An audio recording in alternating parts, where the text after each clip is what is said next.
Wake 2 preempted my desire for Alan Wake to meet and then murder the live-action director of this game. My new desire is for Alan to meet and murder Stephen King. Okay, cool. As far as I know, that hasn't happened yet.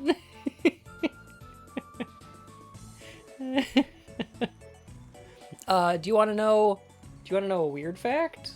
You want to get into it? Something that I didn't mention last time, actually.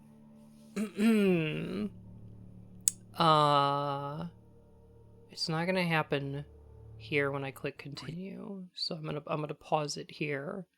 But when we ended last time, we stopped with the credits for chapter 2. Each time the credits roll after a chapter, they have a different song, and I believe that the chapter 2 end credits song is the title track from Haunted by Poe.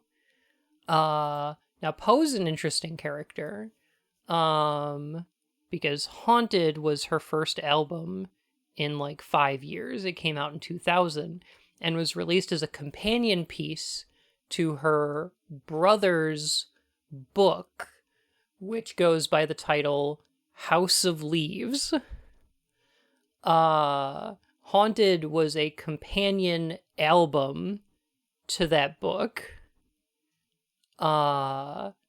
which is interesting because House of Leaves is a pretty obvious inspiration for Alan Wake, a book about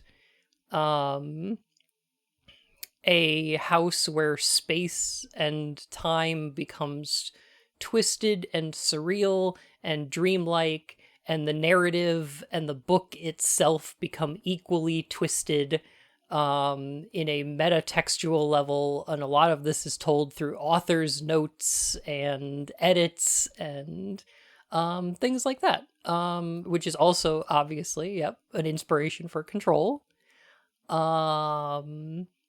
And what's really cool about this is that,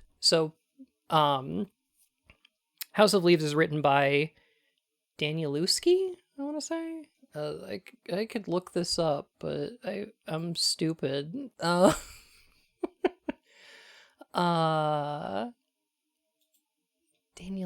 that sounds right.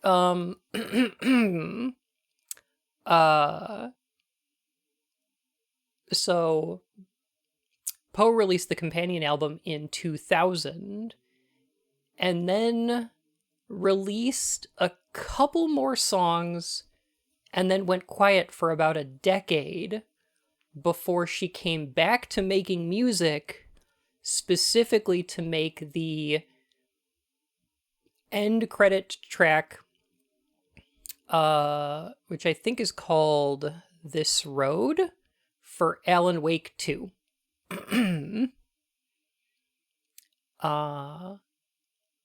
So that's neat. I don't know. Just kind of neat.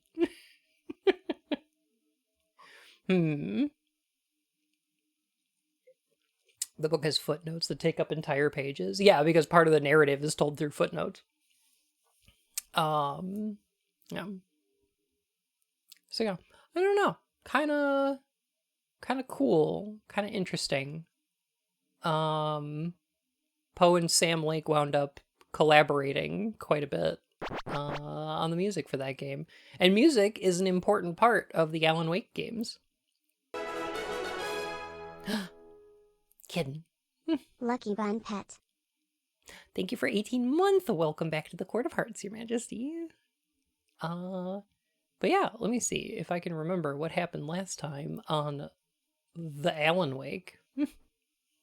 Previously on Alan Wake, Alice has been kidnapped. Alan, please help me. Alice? You'll do exactly what I say if you ever want to see your wife again. I can't tell anyone except my agent Barry. Damn it, Barry, they'll kill her. You're my best friend, and I'm Damn it, Barry. not right in the head. The ransom is a manuscript I supposedly wrote that's Barry. come true before my eyes. It happened just the way it was on that page. So dark. I have found only a few scattered pages. I want the entire manuscript. It was so dark and twisted, like real sicko mode shit. Found Mr. Wake's pages. Good girl. How the hell did she get her hands on the manuscript anyway? I don't know. She's resourceful. I told you you were too hard on her. Listen, I found out all sorts of interesting stuff while I was digging around. Yeah. Mr. Wake, it's Sheriff Breaker.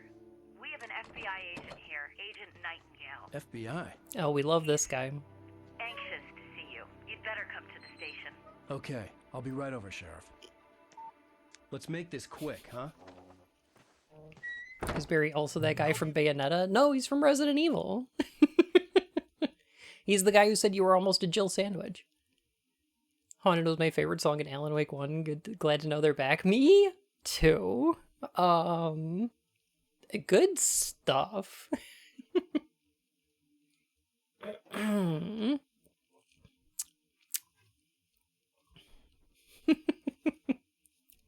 Agent Nightingale is a comic book hero name. It super is. Agent Nightingale is a fascinating character because he feels pretend. It sounds like a fake name. And he's really kind of fascinating as a character. We'll meet him soon. Folks, name's Randolph. I'm the manager. We're looking for Rose. Works as a waitress down at the diner. Rose, sure. Nice girl. Who wants to know? I'm Alan Wake. The writer, huh? I heard on the radio you were visiting. Look at these Well, LA Noir I'll show faces. you her trailer. That Rose, she's a nice girl. Always pays her rent on time. As I was saying, Al, Take I this, found Alan. all It's a sorts of flashlight. weird stuff I from think the it's best local that you, newspaper's the archives. master of writing, This should take it place with is you. Crazy. Disappearances, mysterious deaths, urban legends come true, and get this, most Hey, of Matt. this stuff takes place around Cauldron Lake. Well, you ain't wrong, mister. The Indians thought the lake was a doorway to the underworld. I'm the God-fearing type myself. I don't hold with that sort of thing. Yeah, okay. Anyway, there was an island there owned by a guy called Thomas Zane. Now, some of the articles I found about him make him out to be a famous writer. But I ran a bunch of searches, couldn't find a single thing he wrote. Zane was heavily into diving, so much so that the place came to be called Diver's Isle. But the volcano under the lake erupted in 1970, and Zane went down with the island. That's insane. You know, I was thinking, I pointed out last time that it's interesting. Oh, the tarts are working again. I pointed out last time. No!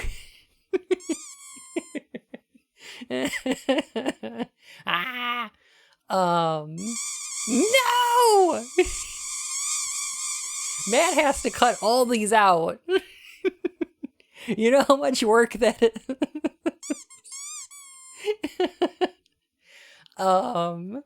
My goodness. I pointed out last time it's interesting that Barbara Jagger shares a lot of similarities with Baba Yaga, especially since Cauldron Lake has a cabin called the Bird Leg Cabin on it.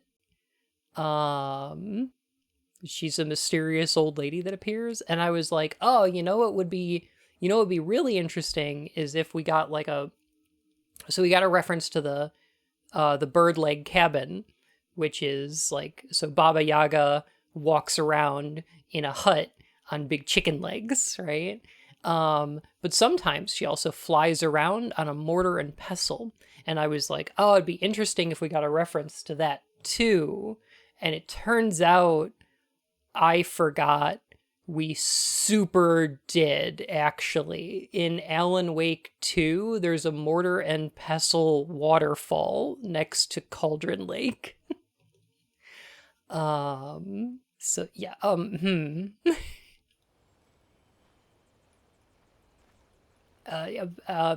interesting. I think I'm on the right track with this. No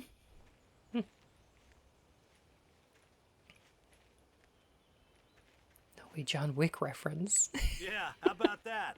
It was there in the morning, as if it had fallen from the sky. But it would take a tornado to lift something like that.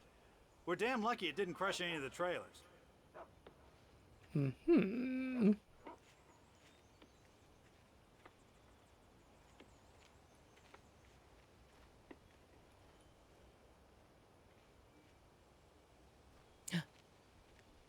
Bully.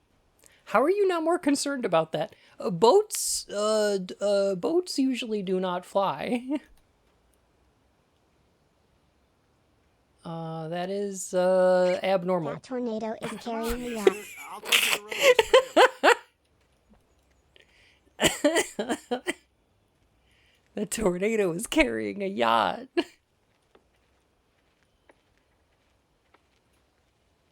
Seems really not bothered by it. I mean, if you had to clean it up, you would probably also be more annoyed than bothered, I guess. A local girl, Barbara Jagger, drowned in Cauldron Lake just a week earlier. They were lovers. Sure, Jagger's a local spook story. The Scratching Hag comes for you in the dark. Childish stuff like that. She does what? Anyway, Al, I'm just getting to the best part. All of the articles about this stuff were written by Cynthia Weaver. I asked around, and she's that crazy bag lady you met. What, the lamp lady? The lamp lady. She can be a little loopy, but she's not homeless or anything. Yeah, anyway, she knew both Jagger and Zane before they both died, and she had some kind of a breakdown.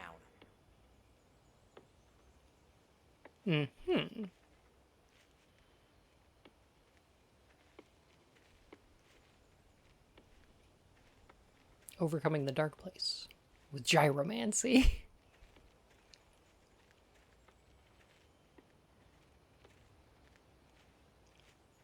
If you're wondering how brooms and witches were connected, it's because Baba Yaga pushing herself and sweeping the dirt and underbrush to hide her movements. Interesting.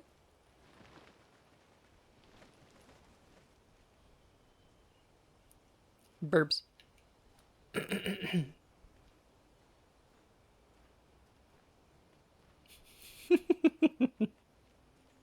Oh yeah, that witch lady.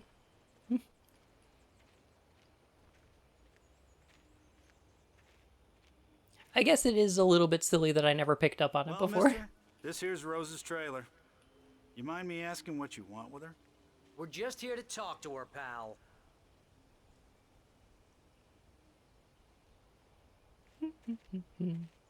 The doors of Dark Place were open. Not the literal doors of the building, most of which were closed. But metaphorical doors.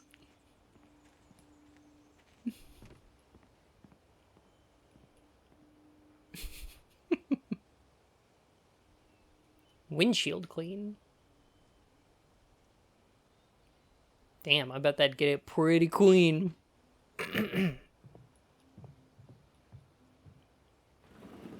Welcome to... Oh dear, Mr. Wake. I'm so glad you're here. Oh, you sound Rose, so you want normal my today. manuscript? Oh.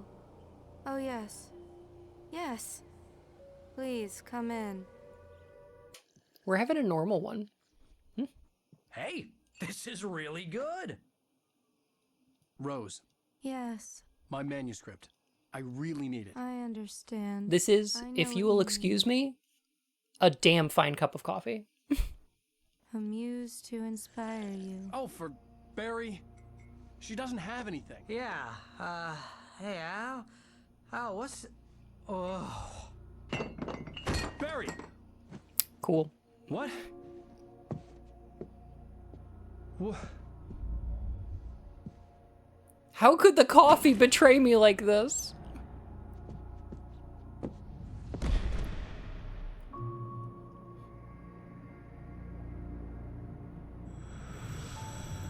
It's coming for you, hiding in my barber's skin. I'm too weak to stop it. You must turn the lights on. I promised I'd come visit you and your lovely wife. You must finish what you started. I insist. You must turn the lights on. Turn the light on. Back to work, boy. That's a good shot.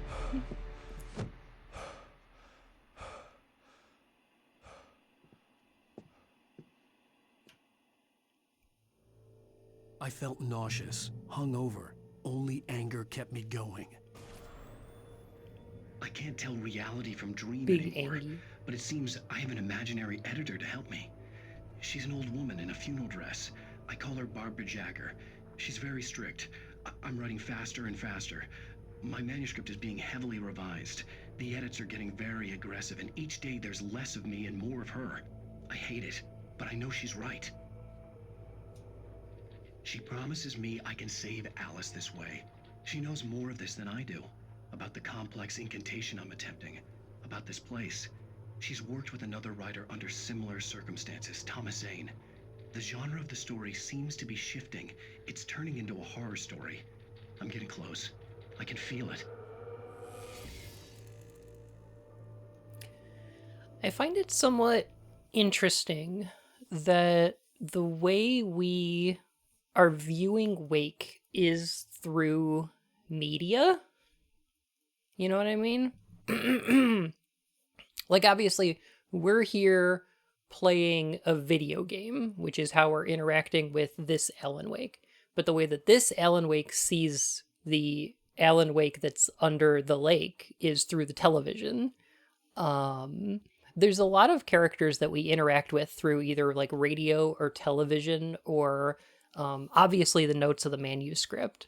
And the way that this Alan Wake exists is only through writing.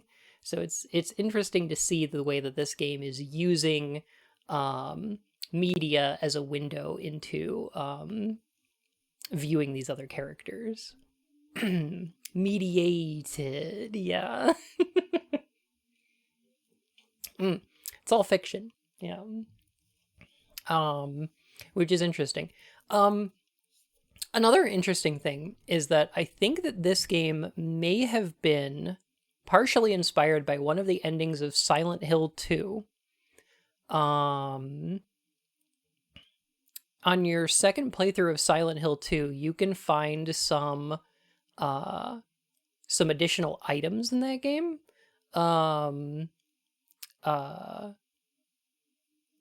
Like ritual books and cult artifacts and things. And if you wind up finding all of them, you can get, is it called the ritual ending or the rebirth ending? I can't remember. But it is an ending where James takes a boat out to an island in the middle of the lake with the implication that he's going to use the cult's rituals in order to bring his wife back to life. Which is something that Thomas Zane wound up trying as well on his little island in the middle of the lake. So, I don't know. It's kind of interesting. Oh my god, look at look at the Alan shrine. I love him stupid sunglasses. Alan with him Ray-Bans. His future's so bright, he gotta wear shades. Oh, there's not one on the ceiling, no. I do love these, though. The bottom right, he looks so normcore, for real, yeah. Do you think the Rebirth ending works? I think all of the endings for Silent Hill 2 work. I don't think there's like a more or less canon one. I think all of those endings are great.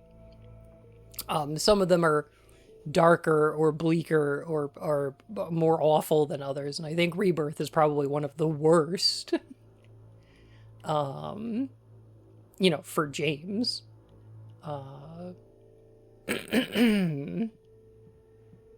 The bookcase. Oh yeah, we got the Alan Wake books with his giant name on them. We've got Good Father, Bad Father.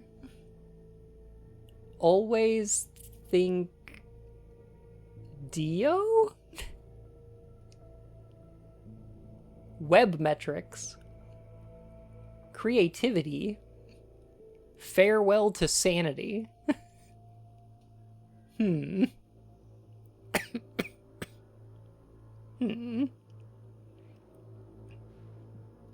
and Bun were having a chat about which ending blooper we're likely to make the canon ending. Oh, Bloober team thinks In Water is the canon ending, for sure. 100%.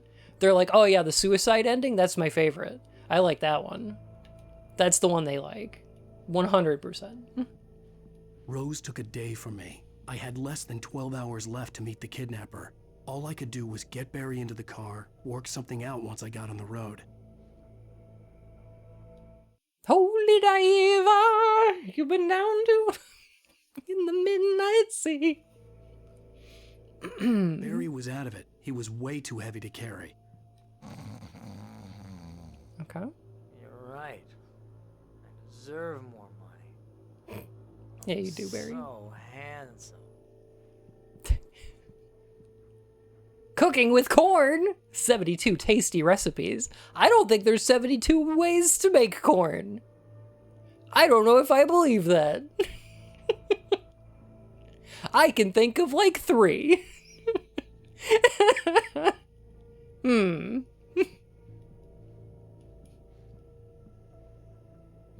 Sponsored by the corn industry. Gentlemen, behold! My gun and flashlight were gone. I'd have to find a way to get Well, Barry let's into turn the to car our as special quickly as guest, possible. Mr. There was Archer no Daniels time to Midland. waste.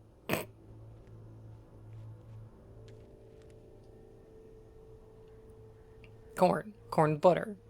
Corn with margarine. Elotes. Mr. Randolph liked Rose.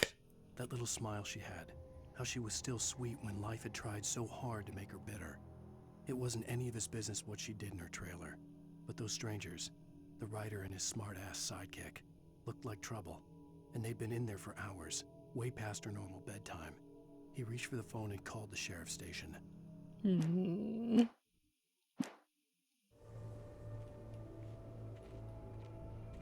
Hello, Purple. How you doing?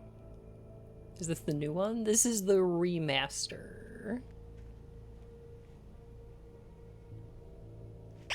Corn slurry extruded through orifice at high temperature and pressure. Corn don't slurry like that. extruded through an orifice at medium temperature and high pressure. Don't like that. No, don't like it. For me, I feel like corn belongs on a cob. I just stepped outside to catch a breath of fresh air. Let me tell you, the weather's getting heavy. Nights like this make me especially glad I'm here talking to you and not home in bed. Once the weather takes a turn like this, I can't sleep at all. It's all tangled bed sheets and dark thoughts, punctuated by the occasional plunge into nightmare. Is it just me? Well, perhaps it is. That might just be you. I sleep really well when it's stormy out. You're on KBF FM. Hey, Pat, it's Walt Snyder. What's on your mind, Walt? Well, I ain't the way you are, but, well, I can't sleep either, you know? I just been staring out the window here, trying to make sense of it all, but, I ain't been drinking either, you know? I just... Well, you sound like a man with a problem, Walt. Yeah, for real. I had a, argument with Danny. You know Danny again. Then I got in trouble with the law. And I'm just... Well... I heard something like that, Walt. Yeah. Well, he's, Danny's my best friend, and, they let me, bail today. And now I'm just alone here at the window. Is the call-in radio show the right medium for this, Walt? I was just outside looking up at the sky above our broadcast tower thinking the same thing. What are you waiting for, Walt? I don't know. Something's gonna happen. I think I better go. I think you better. Well, maybe... No, thanks, Pat. Well, good luck to you, Walt. Hang in there. Let's take a little break, folks. This weather's really something else, huh? How can I be sure that you'll walk away? Why'd you love deception? Loving Wikipedia lists 120 unique corn dishes. Fascinating.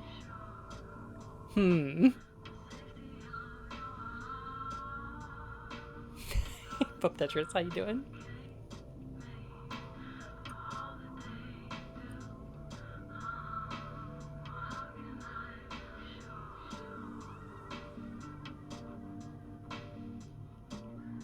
It's good stuff.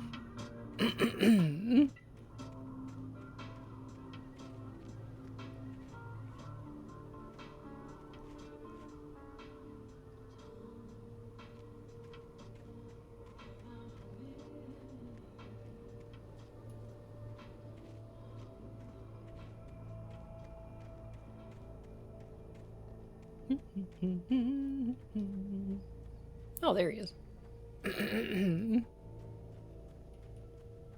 Oh, you're gonna get it now. Get what? God knows what you've done to that poor girl. This is Agent Nightingale, FBI!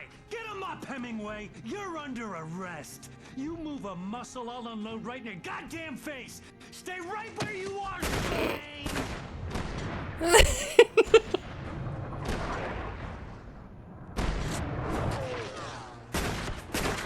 They're doing the Max Payne effect.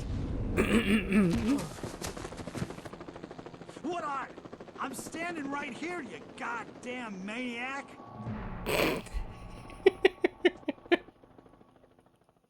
Damn. I hated to leave Barry behind, but there was no way I'd miss my appointment with the kidnapper. Give it up, Mr. Wake! Come on! He comes out shooting like fucking Kaufman.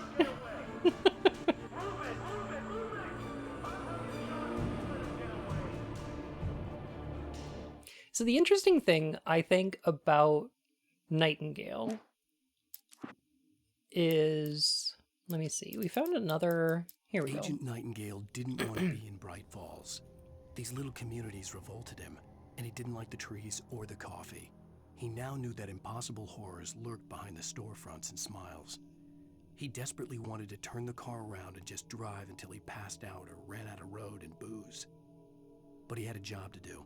He had a rider to catch, at any cost. Yeah, so, yeah, I love that he's the opposite of Dale Cooper from Twin Peaks. Like, he hates the small town, and he hates the trees, and he hates their coffee, and, like, yeah, it's, like, just the opposite of Dale Cooper. It's kind of funny to see.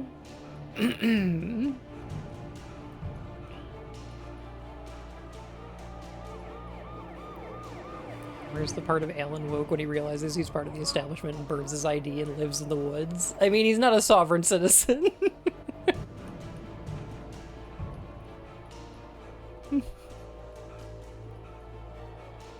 Nightingale starts shooting at him and Alan's like, I do not consent! I do not consent! Okay, men, keep your eyes peeled. He's gonna try to make it through here. Oh, damn. We got this.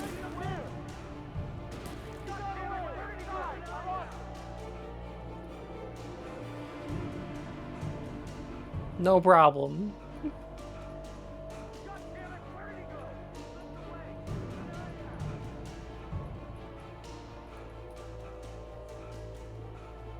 Nightingale insults Ellen by all kinds of authors more popular than he is, for real, yeah. It's silly.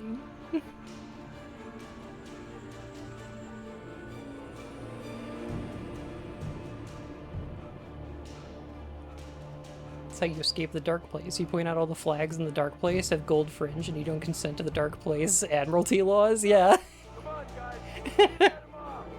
See, Alan's under the lake, which means he only has to adhere to marine law, right?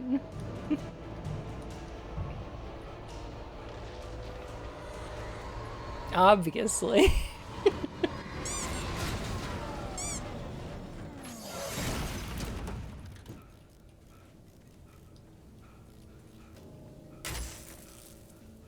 Damn. Alright. Come in, Agent Nightingale. This is Sheriff Breaker. Over. Nightingale, over. What on earth is going on? My deputy Over. Sheriff, Wake's running. I'm giving chase. I don't have time for this. Well, make the time. I'm a lone wolf. I'm a cop on the edge who plays by his own rules. You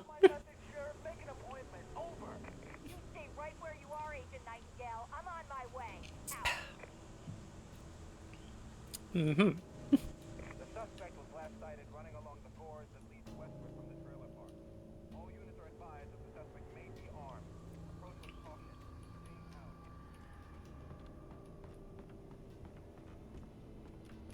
I'm so mad at you, Over.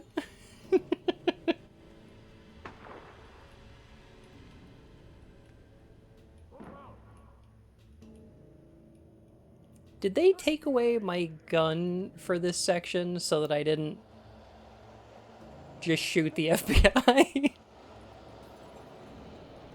Maybe that's what's happening here.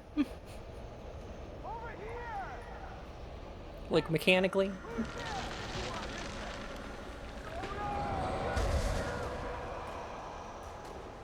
I feel like they're being killed by the smoke monster, like in Lost. You remember Lost?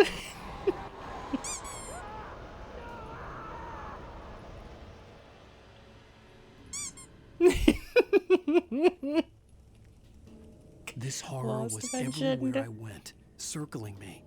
The cops didn't stand a chance. They were after a writer, not a monster.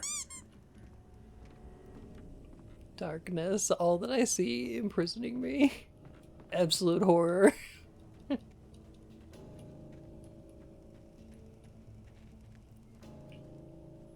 I don't think Remedy wants Alan to be an actual murderer. Oh, yeah, no, definitely not. Sheriff Breaker, this is Agent Nightingale. I've lost contact with most of the men you assigned to me. It's Wake's doing. Wait, are you seriously telling me that geek writer just took out my deputies? Are you kidding? I mean, have you seen this guy? He wears a tweed jacket. Over. Just dump his books and shove him in a locker already. I don't know yet, but I'm not in the habit of jumping to conclusions. That tends to come back and bite you in the ass.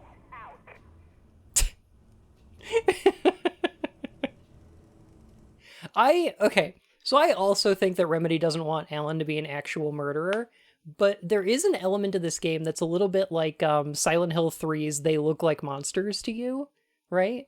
Because, like, the Taken, what exactly are they? I feel like Alan Wake 1 kind of implies that the Taken are, or at least were, people who have been taken by the darkness, right? Alan Wake 2 gets a little more vague with it, where it's possible that they are simply part of the story. They're just characters that are inserted based on real people. It's a little unclear, but the thing is that, like, I don't think it's entirely possible for them all to be real people, because we kill like double the population of this town during the course of Alan Wake 1. like we take out so many Taken. I don't know if it's possible for them all to be people. Because in Alan Wake 2, they're talking about, like, the disappearances in the 2010s, and it seems like there was, like, maybe half a dozen people who disappeared, maybe a dozen. But there are, like, hundreds.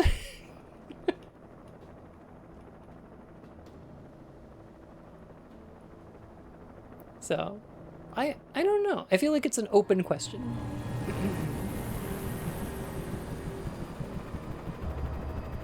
They got a helicopter? Oh, I guess they would have a helicopter. Okay, I guess that kind of makes sense. You on the ground. Hold it right there. There's nowhere to run. Freeze! No, not the verbs!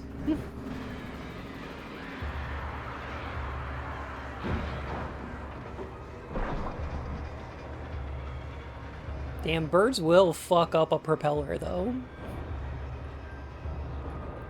They got it for $5 from the federal government during the Bush administration.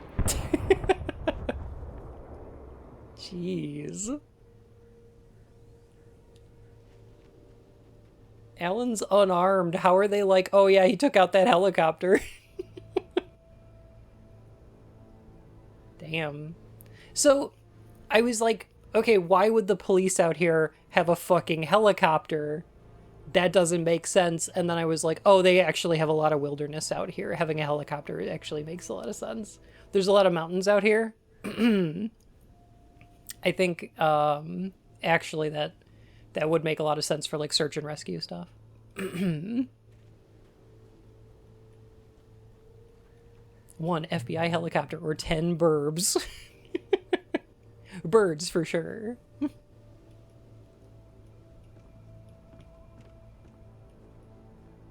helicopter is a set piece for the story. I mean, there's a lot of this game that can be explained by saying it's part of the story. It's very much a wizard did it, isn't it? Ooh. Let's check out that helicopter wreckage. Yep. That whirlybird is fucked up.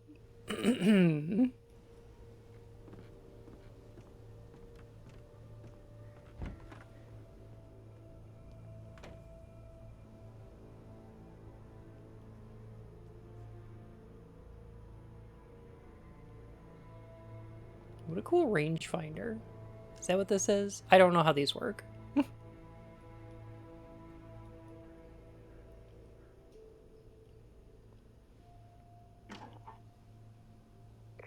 This is James. Mulligan, Thornton, come in. Over. Thornton here. James, we got both Wheeler and Rose in custody. They didn't put up a fight or anything. Yeah, I'd imagine. Hey, what are you doing? Come on. Sit down and give me that. James, Mulligan here. Over. Go ahead, Mulligan. Over. We got Wheeler and Rose here. Wheeler's drunk or hopped up on something. Speaking of which, that Fed had a pretty distinctive whiff of Otis Scotch about him, you know what I mean. Over. I don't have anything on that, Deputy Mulligan. Over. Well, whatever. Anyway, Rose is just being plain weird here. You better get Doc in to take a look at both. He's hopped up on goofballs. Gotcha. You better get them here quickly. The Fed's gonna want to interview Wheeler. Over. Oh yeah, I'll bet he does. Looks like they have a lot in common. Mulligan out. Mm-hmm.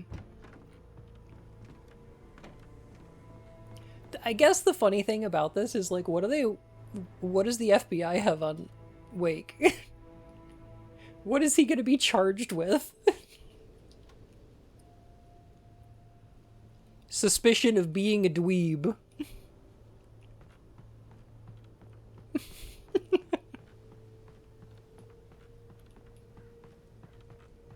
Being woke, obviously. Okay, yeah, fair. Alright, yep.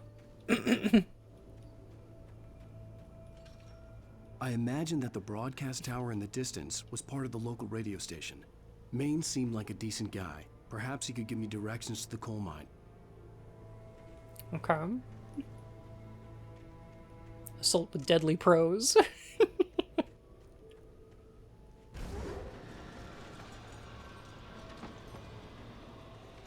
Unnatural shadows clung to the gate.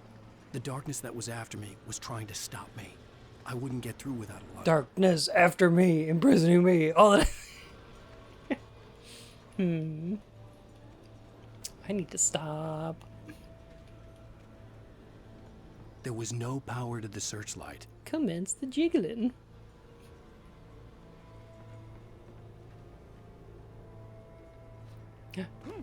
Yo, I found a generator.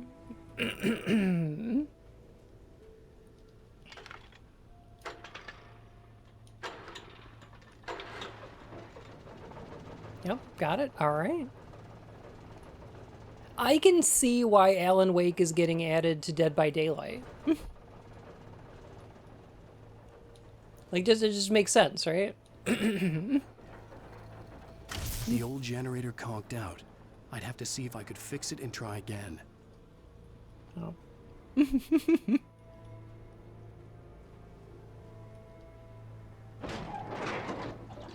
I would love it if they added Alan Wake to Dead by Daylight, and then they also added Mr. Scratch as a killer.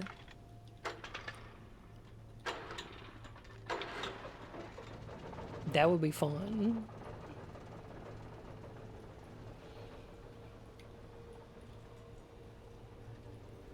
So much gameplay that feels like padding. Oh, in this game? Yeah, absolutely. Yeah, big time.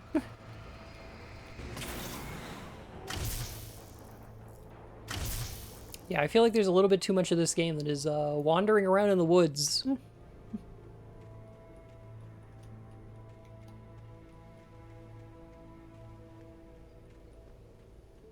Managed to add a turret section here? Yeah, kinda.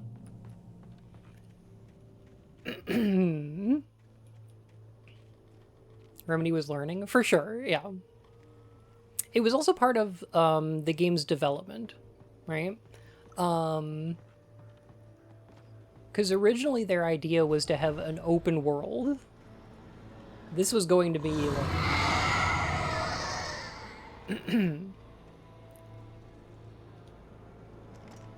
Sorry about that. Yeah, so this was going to be like...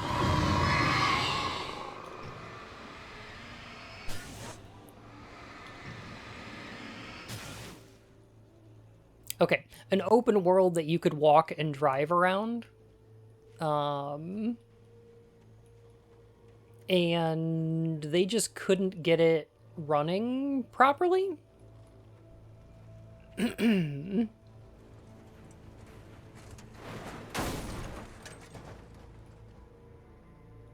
We're a little too excited about open worlds at this point. Yeah. It took me a moment to recognize the flashbang grenades. They were an ideal weapon for my situation. Yeah, no kidding. 360 didn't like that. So here's what's funny to me is that Alan Wake and Deadly Premonition were in development probably around the same time. And Remedy, when making Alan Wake, so both of them are like Twin Peaks inspired. Like both of them were going to be Twin Peaks inspired open world games, about a like surrealist mystery. And Remedy was like, okay, the open world doesn't run at a proper frame rate, so let's take what we can out of it and turn it into a linear game. And in Deadly Premonition, they were like, oh, the game runs like shit. Okay. Well, that's fine.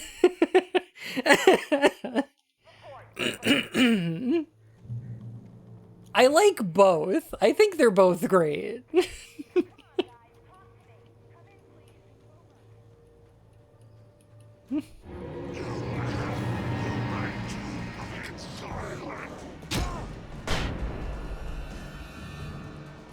Okay. Yeah, Swery's just like, this is fine. Enjoy a flashbang. Kabam! Jank-ass frame rate is more Lynchian, to be honest. A little bit. I can kind of see it. I think it works for it, I think. It's so weird that we're getting a grenade tutorial here. And here's another call. You're on KBF-FM with Pat Maine. It's Milt Peabody, Pat. What's on your mind, Milt? Well, I live near the trailer park, Pat, and there's a big ruckus going on over there. A ruckus? Just up the road from me, too. What's going on, do you know? I don't know, but there's a bunch of police cars there, lots of sirens, a helicopter buzzing around, and I think I heard some gunshots. Gunshots? Yes, sir, like from a pistol.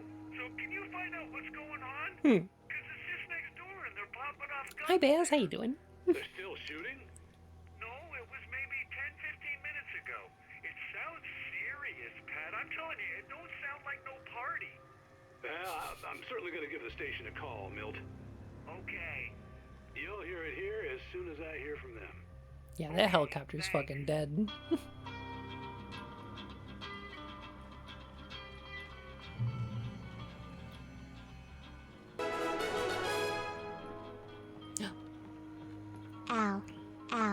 There's a shadow here, Al.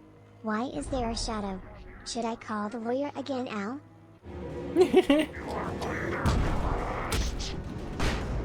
Ow. Okay. There we go. Alright. Phew. Phoebe, thank you for 46 months. Welcome back to the Court of Hearts, Your Majesty. He did smack me right in the booty.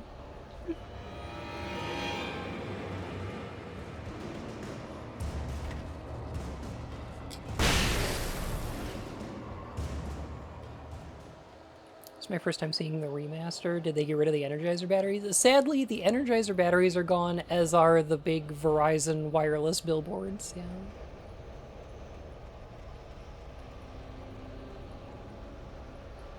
Yeah, they didn't get those back. You want to know something kind of funny about those, too? Is that, like, it's interesting that they lost the license to do that and didn't put them in here when, like, maybe they could have. Do you think they approached Energizer and asked, like, oh, could we, you know, could we put your batteries back in here? Woke. Music licenses expiring. Alan Woke. Product placements expiring. Exactly. Because there was like, Lost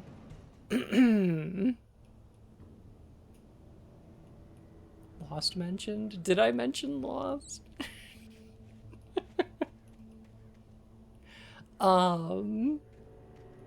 If I did, it was on accident.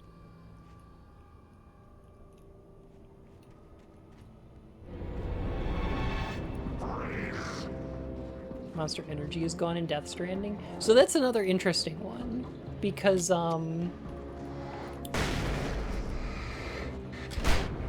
so, Kojima...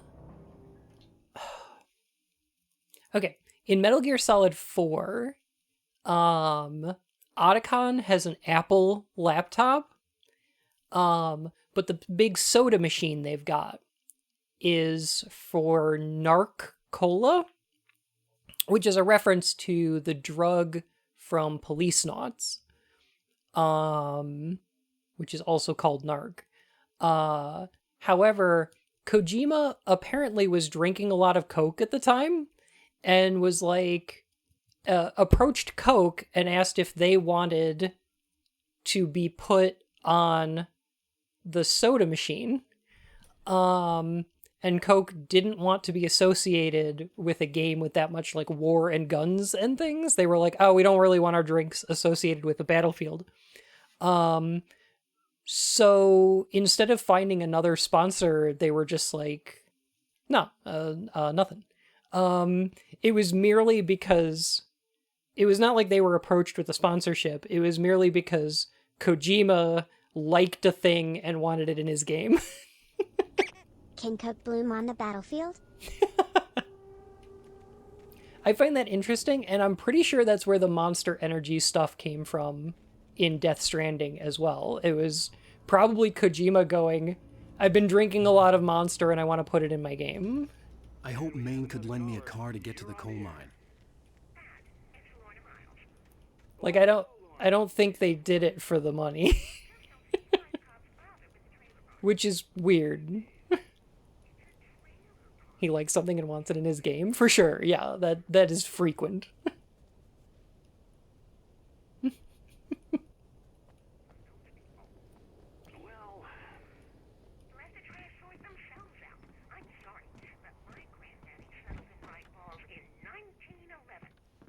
Well, thank you very much for that compassionate viewpoint, Lorna. Oh, here's a little surprise. The famous writer Alan Wake just walked in, folks. I'm going to see if I can talk him into an interview. Oh, this is cute. Come on in, Mr. Wake. Looks like there isn't a product placement mod for Alan Wake Remastered? No kidding. Huh. I feel like somebody should have gotten on that.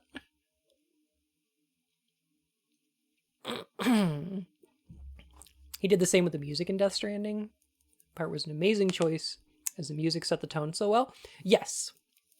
So, I have called Sam Lake a Finnish Hideo Kojima before, and that's another one of those reasons. Like, in Death Stranding, Kojima wanted to get the music that he wanted for that game, but the same thing is true for Alan Wake, where Sam Lake really liked the music of Poe, and so he got her companion album to House of Leaves to use in Alan Wake 1, and then collaborated with her on Alan Wake 2's music. And it's fucking great. Obviously, he also puts Poets of the Fall in, like, every fucking game. And they're amazing. They're fantastic. They're always great. I'm so glad you could find the time to do this, Mr. Wake. Get down before the FBI shoots you. Dan Brown! Whoa, everyone calm down. Put the gun down. We're all friends here, right? Cool your jets, Nightingale. We got him. Judas Priest! What the What the hell's matter fuck? with you? There's a civilian in there.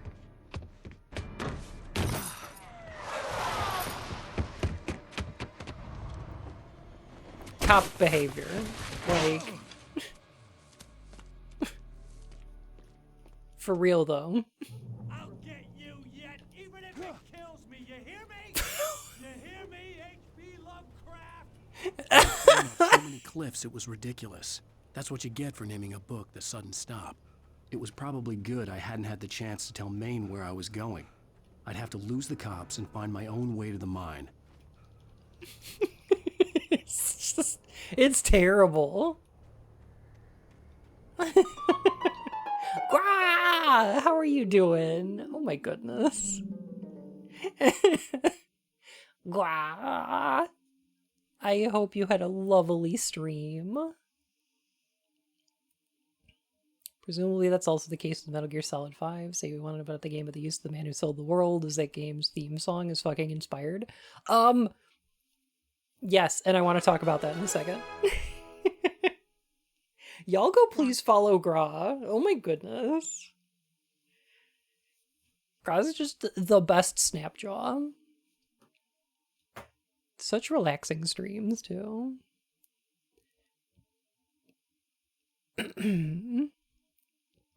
True, though. Gra rules for real. Yeah. So one of the songs in Metal Gear Solid 5, I don't know if they used it in Phantom Pain, but it was in Ground Zeroes. They used a song called Here's to You, Nicola and Bart, which is taken from a movie about an actual event.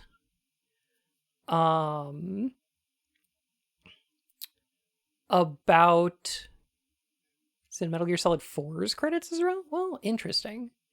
That is right. It is in Metal Gear Solid 4, because in Metal Gear Solid 4, the original ending of that game was going to be Snake and Otacon being executed by the US government.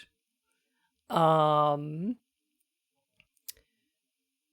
when they changed that, they kept the music, which is about a real-world event about two Italian anarchists who were executed by the US government, basically for their anarchism.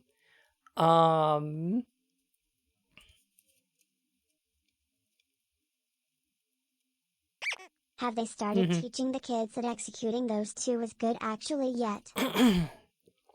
No, I don't think they teach about it at all. The song became a protest anthem in the 70s? Yes. And it's one of the things that, like, I feel like the Metal Gear Solid games are pro-anarchy. And that's just one piece of evidence in support of that.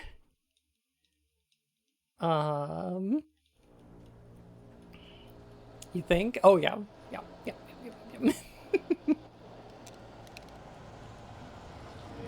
We're really down to one?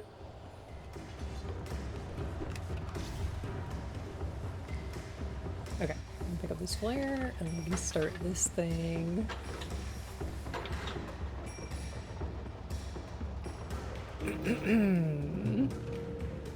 Oh, I can get a gun. Perfect. It's legit better to pretend like political anarchism doesn't exist because people are less likely to learn it exists and read into it. From the perspective of capitalists, yeah. Like, obviously worse for society, but like...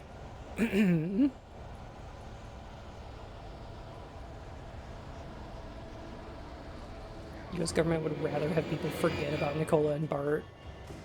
Really cannot spin that in their favor. Not really,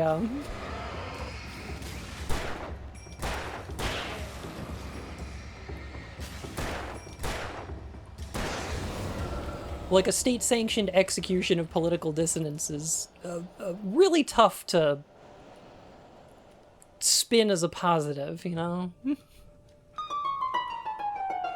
Zoomy! Sammy, how are you? Oh my goodness. How are you doing? Ooga booga. Sammy, you are such a delight. Doing poggers. Aww. What you been playing recently? I haven't been able to catch up on your streams too much. What you been up to? Persona 4? Oh, that's a good game. Mostly. It's a mostly good game. It's a messy game. That's a partially good game.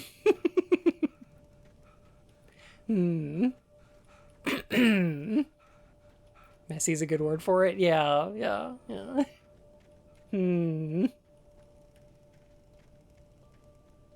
The golden content now? Oh, that's good. Okay. The Persona games and Like a Dragon Infinite Wealth both need to stop doing the thing where when the main character is knocked out in combat, it's game over. Because none of the other characters are treated that way. You can, like, there's revive items and stuff. It's absolutely ridiculous that one of your characters, not even like a more powerful character, they're usually the same, like they've got the same amount of health as everybody else. When they get downed in combat, it's game over. That's fucked. That's stupid. I don't understand.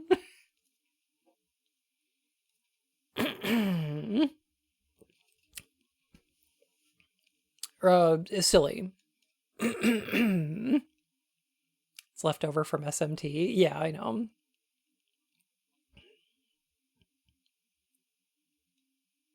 Makes sense for Yakuza who's stuck in the Dragon Quest 1 through 3 mindset. I mean, I get it as a Dragon Quest reference, but mechanically, no. Yeah, if they're gonna do that, Ichiban needs, like, 1.5 health of everybody else, or higher defense or something, like, silly.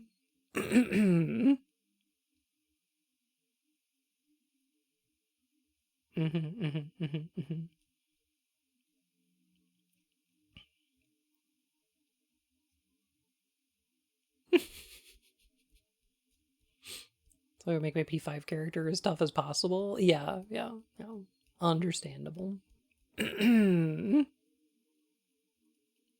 Which is interesting because it's the opposite of what the optimal strategy is for, like, Final Fantasy VIII, which is make sure that Squall is as weak as possible, because all of the enemies scale to Squall's level. And nobody else's. So if you just get him knocked out in the beginning of the game and keep him like level 1, just cruise through that game no problem. Really? Yeah. Oh yeah. Yeah, it's weird. But Final Fantasy VIII is a weird game, so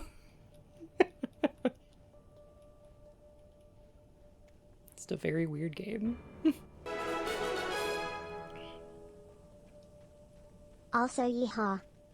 Yeehaw! Sammy, thank you for 14 months. Welcome back to the Court of Hearts, Your Majesty. Oh my gosh. You know what? I don't think I had to be up here. I don't know if I actually needed to come up here. We're looking for a coal mine. And now we're trying to reach a train depot?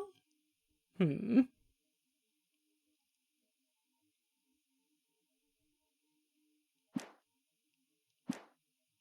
kind of wish I had a map.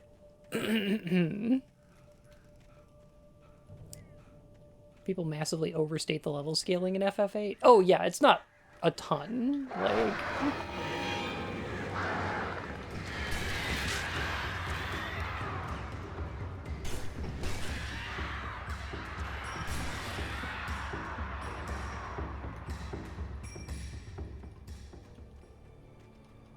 yeah, for sure.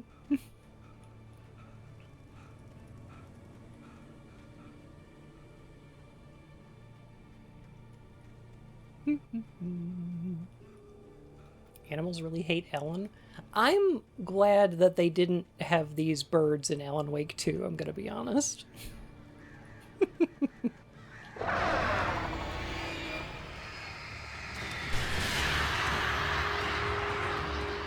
I'm kind of good with them not being in the game anymore.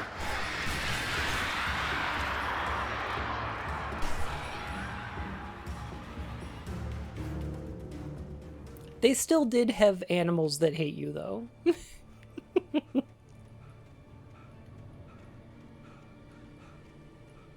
Seeing Alan run around with a gun is kind of scary because he seems really unsure of holding it. For real, yeah.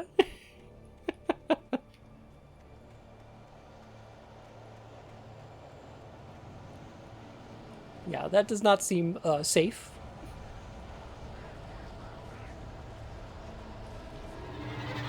I do not particularly trust Alan with gun. People keep telling me I need to junction my GF, but I don't know what that means and I'm too scared to ask her. Animals don't hate, they just want pets and treats and all of the attention. No. True. No, wait. That's There me. was no sensible reason for the power company work lights to be here.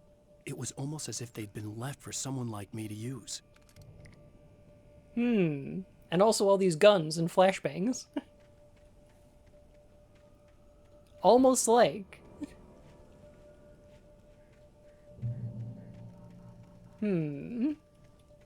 Almost like they're left here for, you know, plot convenience.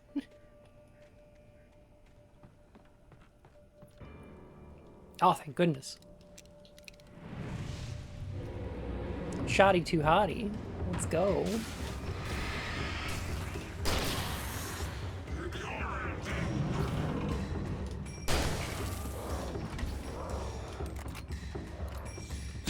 Yeet.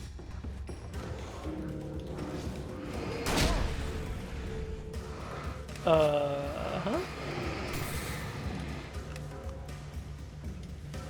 Wrong button, but okay. In narrative terms, that's called hanging a lantern.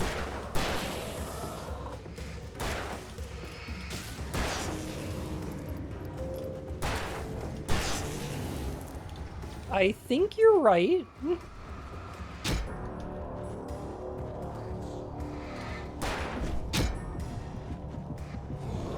Ugh. Okay, cool. Okay,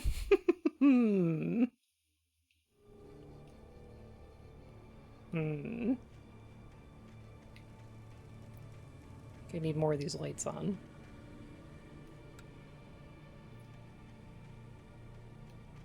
Oh, do they just go off after a while? Yeah, they do. Alright. I'm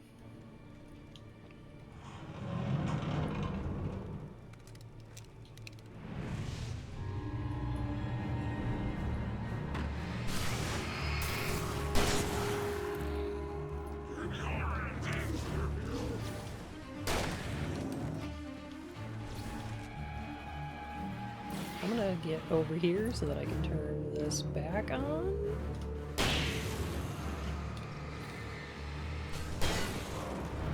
Whoop! Juked him! Yeeum!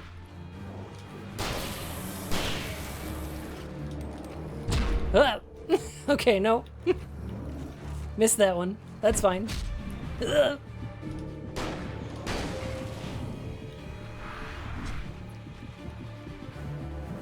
One more?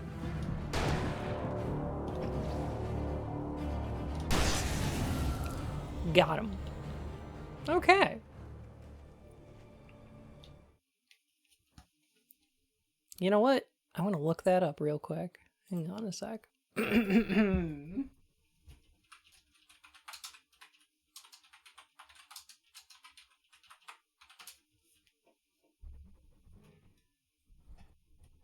Hanging a lantern or to hang a lamp is to call attention to an inconsistency in the story by having a character notice the inconsistency.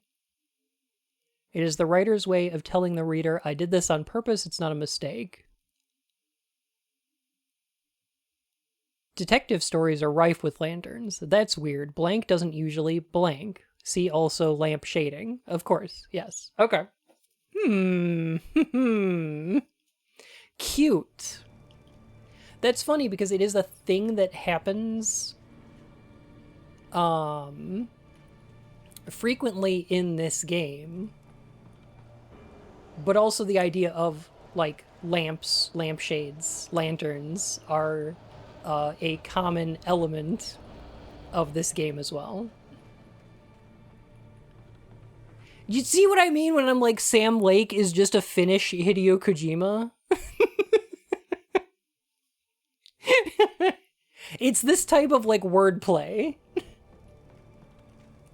where it's just like no, it's a pun but also it means something.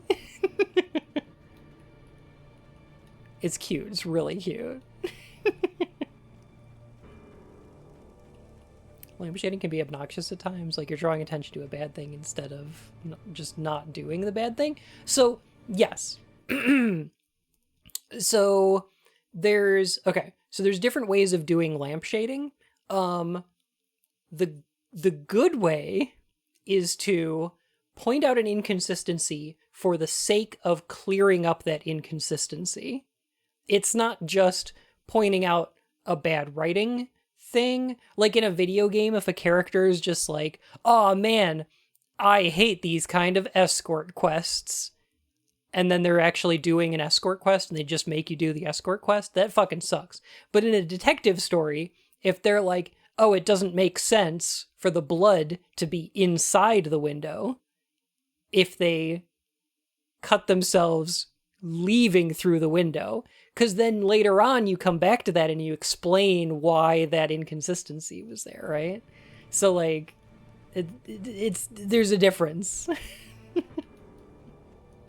When it's just an inconsistency in the writing, or it's just something bad, then yeah, lamp shading it doesn't help.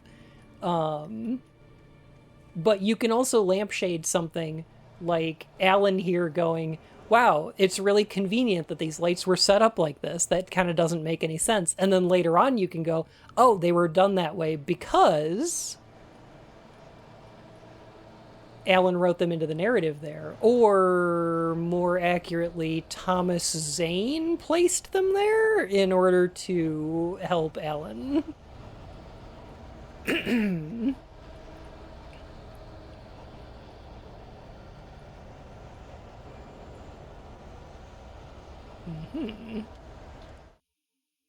Sarah trusted her gut, and her gut said Agent Nightingale was an asshole. Oh, for real, yeah. He felt wrong. And it wasn't just the smell of stale booze. It was in the way he flashed his badge, pulled rank, the look in his eyes when he wanted answers. Where was Alan Wake? What was this about an accident? Where was his wife? And most importantly, why did she let Wake go? He wouldn't answer her questions. Federal business was all he'd say. What a dick. Nightingale stared through the broken studio window into the dark woods. He turned around, started to walk out, but Maine grabbed his arm. "Young man, you almost shot me. You don't shoot off rounds at people like that. What's the matter with you?" Nightingale shook his arm free, marched out. His cheeks burned with rage and humiliation. He should.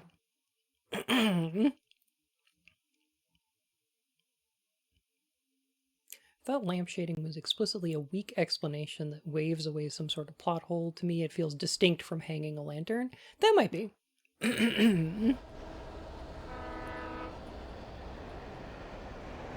That's a decent point.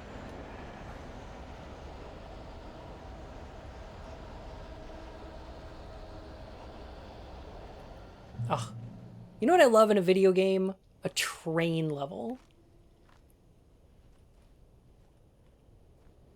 I love a train level in a video game. Those are so good.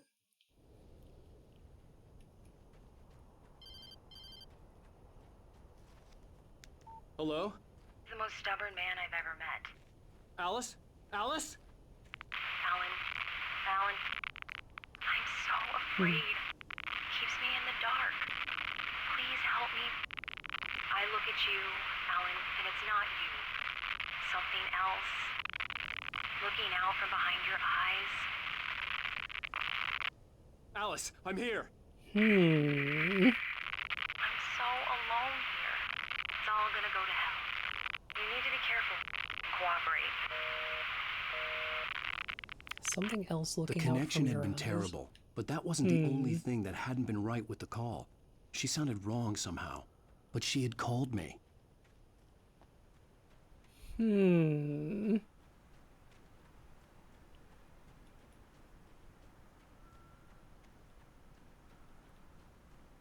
Train levels are super neat.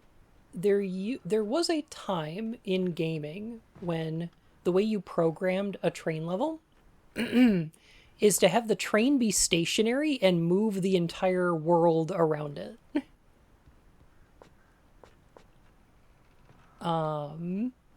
Because usually physics engines don't like dealing with things moving like that.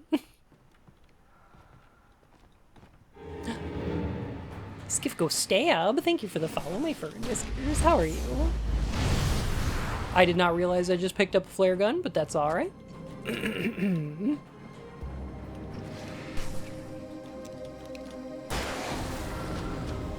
Cool. Still the most common method? Yeah, and like I said, understandably, because, generally physics engines don't like having to, like, drop ammo boxes and things onto a moving platform.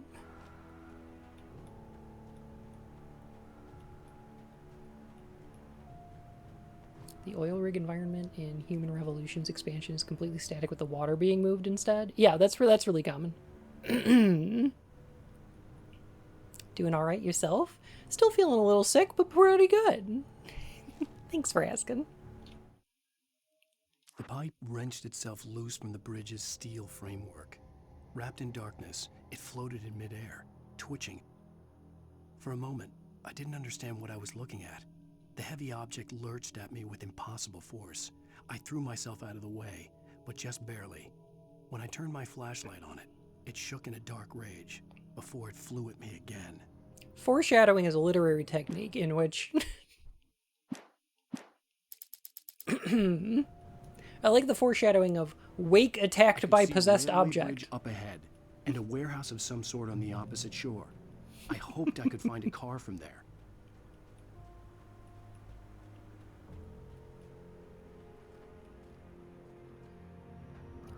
Writer makes jokes about the narrative contrivances that the writer believes the audiences would make fun of in the story, so when they make fun of it first, they don't have a chance to make fun of it, but alienates people who want to take the story seriously, for sure. It's annoying to see sometimes, yeah. Oh, trains are so cool.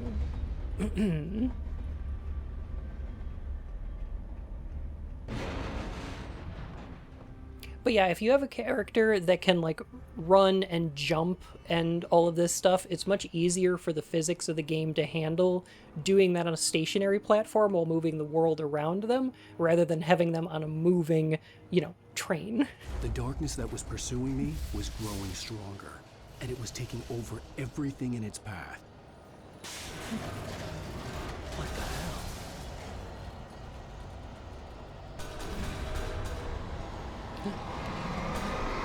A possessed object.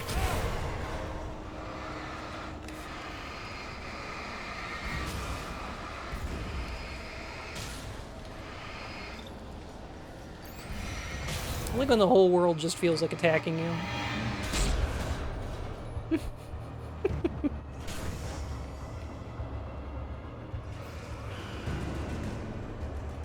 Angry Bridge.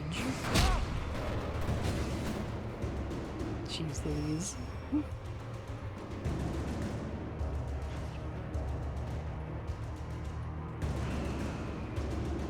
glad they got rid of this kind of stuff in Alan Wake 2 as well. I slammed the door shut right in his smug face. He pleaded for me to open the door. True to form, the asshole actually thought I would obey. I had no sympathy left, no guilt either, not for him. I took a moment to savor the scream. I bet I had a smile on my face. It was all that I had time for. The dark presence was inside the lodge with me. Wow, what an asshole.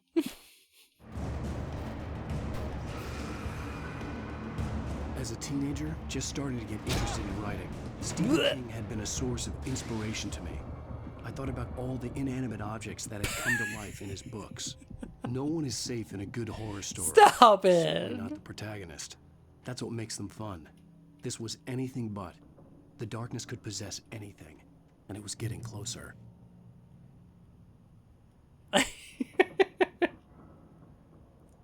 I thought about the evil card, Christine.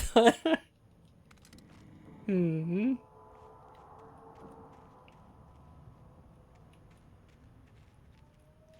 Or the evil truck in, oh my god, what was the evil truck one?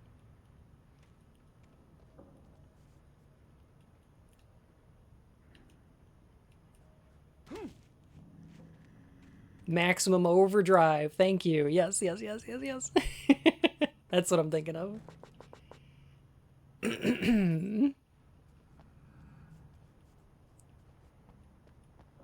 The Green Goblin truck from Maximum Overdrive. That's the one, yeah.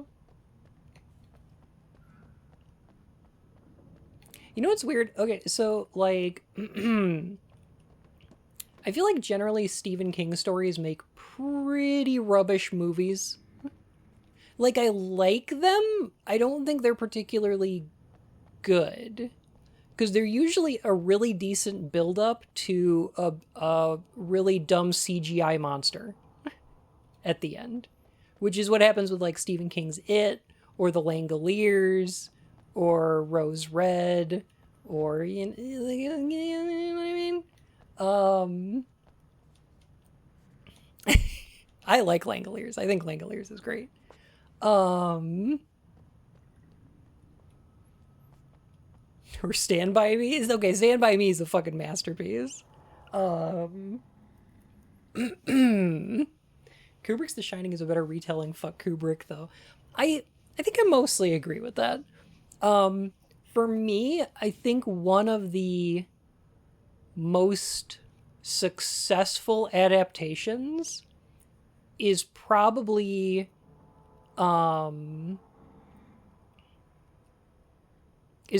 Christine. That's a pretty early John Carpenter one. And I think I like it better than the short story. Like, I like it better than the book.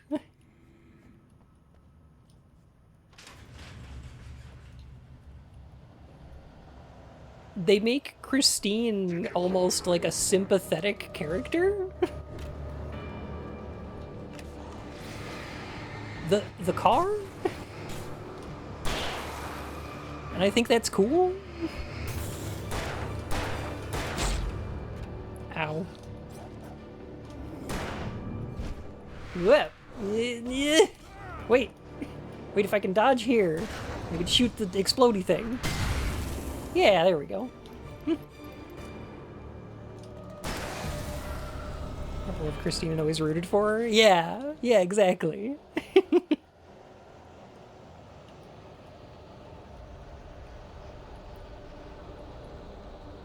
Or like Lawnmower Man.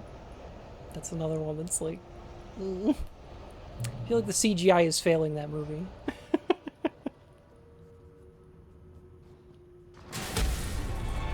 Oh, for goodness sakes. Yeah.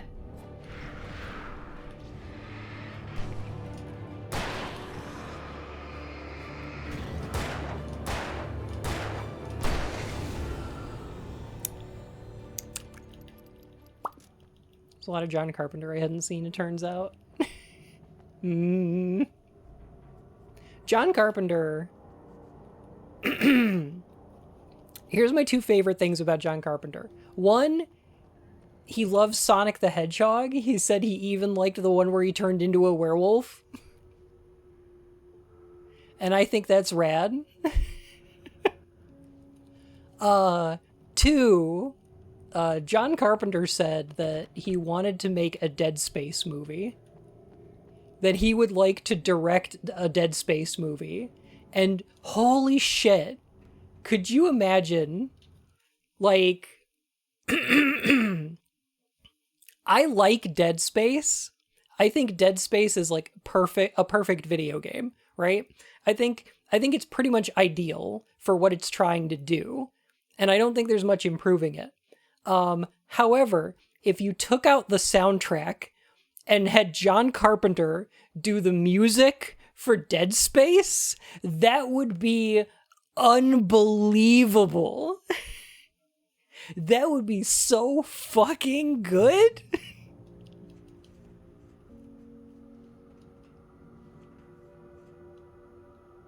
It would fit so well.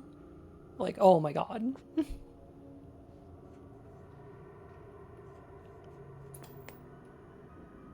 We take the facts of our existence for granted, unaware that they are merely a thin veneer of desperate self-delusion, covering the vast cosmos of madness and horror. All too often, the stars are right. In Night Springs. No. Tonight's episode, a family occasion. Journalist Alvin Derleth's trip to study the local customs of an insular community in Night Springs has been less than successful. Until tonight. A cult? Well, I'm glad you changed your minds about this. Ancient customs, local mythology. My editor loves this kind of stuff. Well, Galaxy Mr. of Derleth, Terror? I don't think I have, an actually. exhibition, but you have demonstrated the seriousness of your intent. I am serious. Really, just do your thing. I'll stay out of your way and observe. Actually, I thought you could assist us. I'm afraid we are a man short. It would provide you with an intimate perspective. Oh, he's gonna get sacrificed for real. Well, I guess that's... They're gonna be like, hey, hop in this bear suit. What would I have to do? Oh, here. Let me show you with a kiss.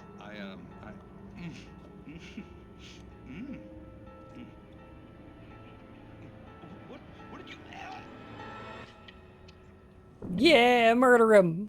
Oh, Mr. Derleth, you have well pleased Nixie Perka, the dweller in flesh. Your body shall host his thousand men, and all shall be glory. He got empregged. Shh, darling, be calm. Shh. Alvin Derleth learned a harsh lesson. If you go looking for mythology, it may come looking for you. And such quests... Alvin Derleth learned a harsh lesson. Wrap your willy or you go to Silent Hilly. always use protection when it comes to horror. In Night Springs. No. What? It's good advice. You stop it.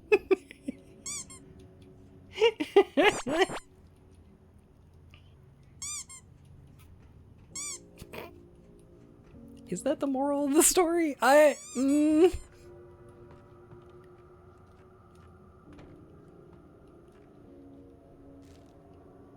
Honestly, here's what I feel like the moral of the story is all of the Night Springs episodes have something to do with what's going on in the game. Just like in Twin Peaks, how the soap opera Invitation to Love is often kind of parodying what's going on in the show at the time. I think this particular episode of Night Springs is there to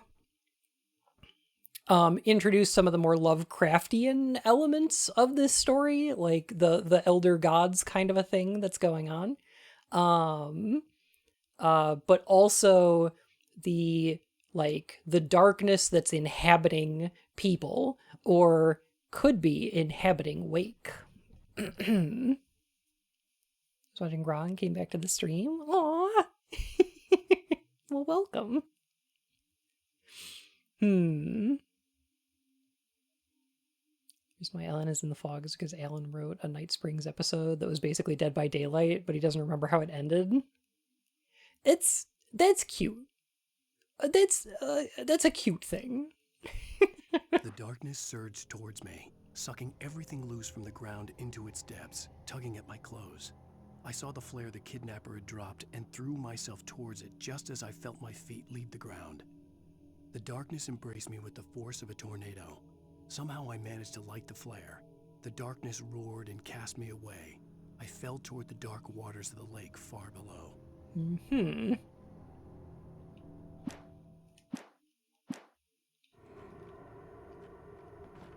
I like this level of foreshadowing and the fact that Wake doesn't really do anything about it.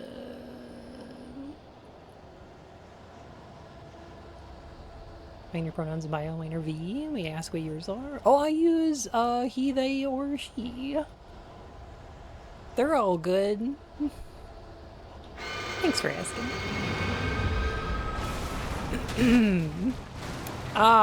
Okay. Right. So the manuscript page, Wake attacked by bulldozer, was clever foreshadowing.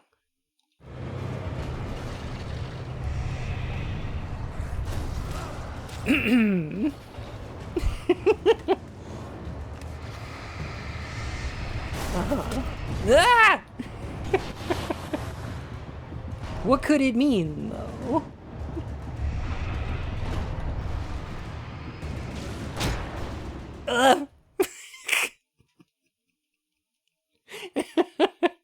Oh, jeez. The Killdozer.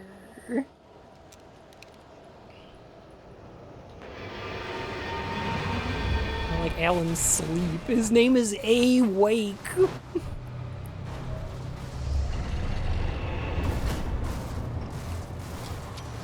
Okay. So look, first take these guys out. Okay. Right. Okay. Got it. Nailed it. That went much better the second time. The darkness is forklift certified.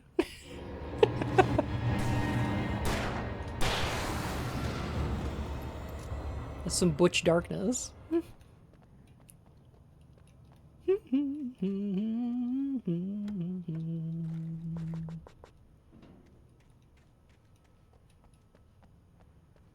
All right, nailed it. Got it. Moving on. Yes, I know, nailed it. Moving on.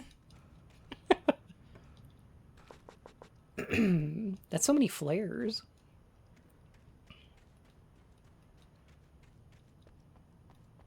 So yeah, for anyone new here, what we're doing tonight is I'm doing a Banalysis. which is I play games that I enjoy, and then we do a close reading of them. Talk about what works, why. We've done this for a bunch of Silent Hill games, Metal Gear Solid, some of my favorites. And now Alan Wake, which is a game that I've not done this to before. So I love hearing other people's ideas for what's going on in here.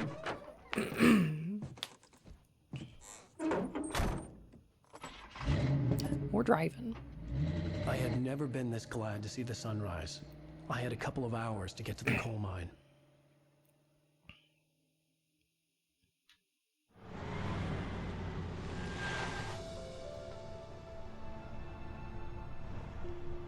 The coal mine wasn't far now.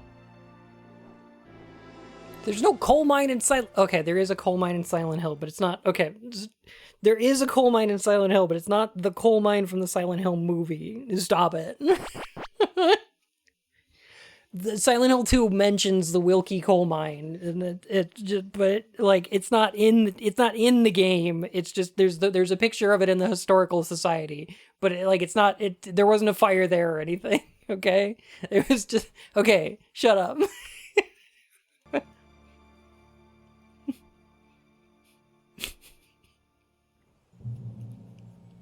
Today, so mad. I would meet the kidnapper, and he would give me Alice. I wouldn't give him any other choice. A drowning man will clutch at a straw. Drowning. Get it? It's in the bottom of the lake. Coal is highly combustible, but there was not a fire in the coal mine in Silent Hill. There was... yeah, that didn't happen. It was abandoned because it ran out of coal.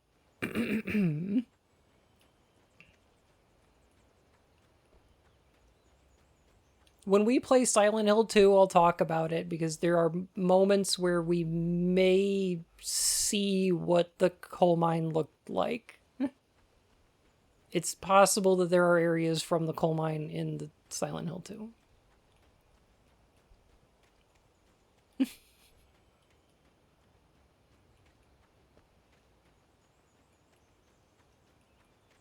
Just gonna run there. We could have taken the car, couldn't we? Probably should have done that. What is this pole? What are you doing to me?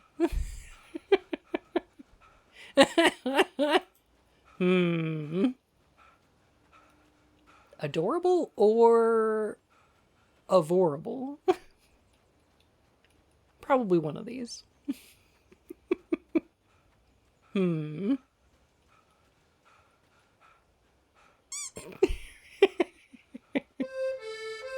know.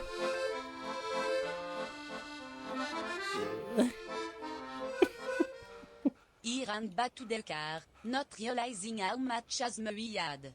Lucky Bunder. Yeah, I probably should have just drove. Little Yeah, by this was a lot without easier. Okay. realizing it, I'd come to believe that the story in the manuscript was coming true. The current of its narrative had taken me deeper and deeper into dark waters. Alice had been taken from me. Barry was probably in jail. I was a fugitive from the FBI. The whole world taken over by the Dark Presence was trying to destroy me. It all felt real, but it matched a textbook case of insanity.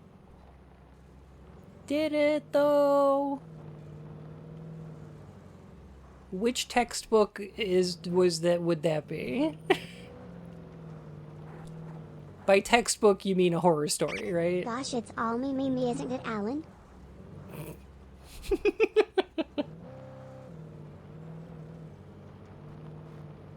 Alan, do you know the definition of Hey, insanity? Ben, did you like my new achievement I unlocked? Hmm?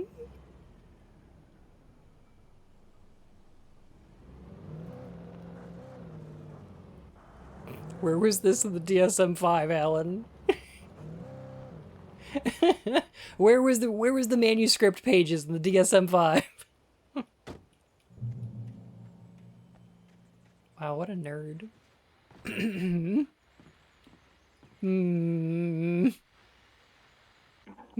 Pat Maine, and you're listening to KBF-FM. Folks, I want to apologize The votes for are kind in. of The streamer is an adorable nerd. Okay, listen. listening you to that looping music track last night, but I was detained. You see, I encountered a big shot G-man with an itchy trigger finger who could use a lesson in manners and a boot in the ass. Not necessarily in that order either. Now, folks, I know I'm not being very informative here, and I apologize for that. I really should just keep quiet, but I'm just so peeved right now, because some people just shouldn't be carrying badges. Oh, they're called Just cops, glad yeah. that our Sheriff Breaker was there to straighten things out. And if someone I met last night is listening, let me just say, I'm sorry if my mouth got you in trouble. I'm pretty sure you're not the bad guy here. Godspeed, son. I hope you know what you're doing. DSM-5 released in 2013, so it would have been the DSM-4 then. Dr. Nelson all morning. But first, a little music.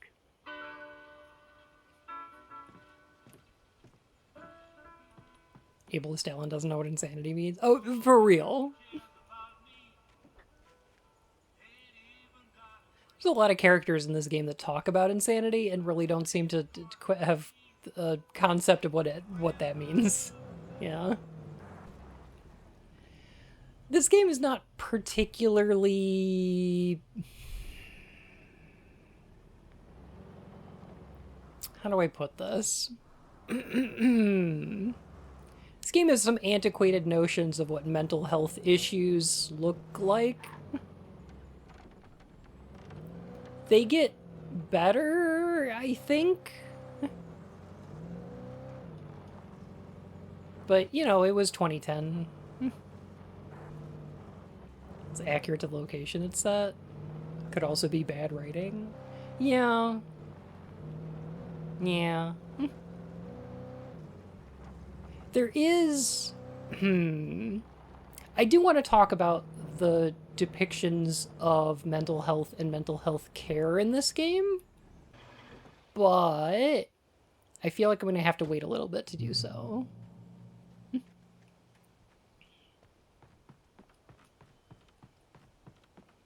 There's a particular part of this game where those become important.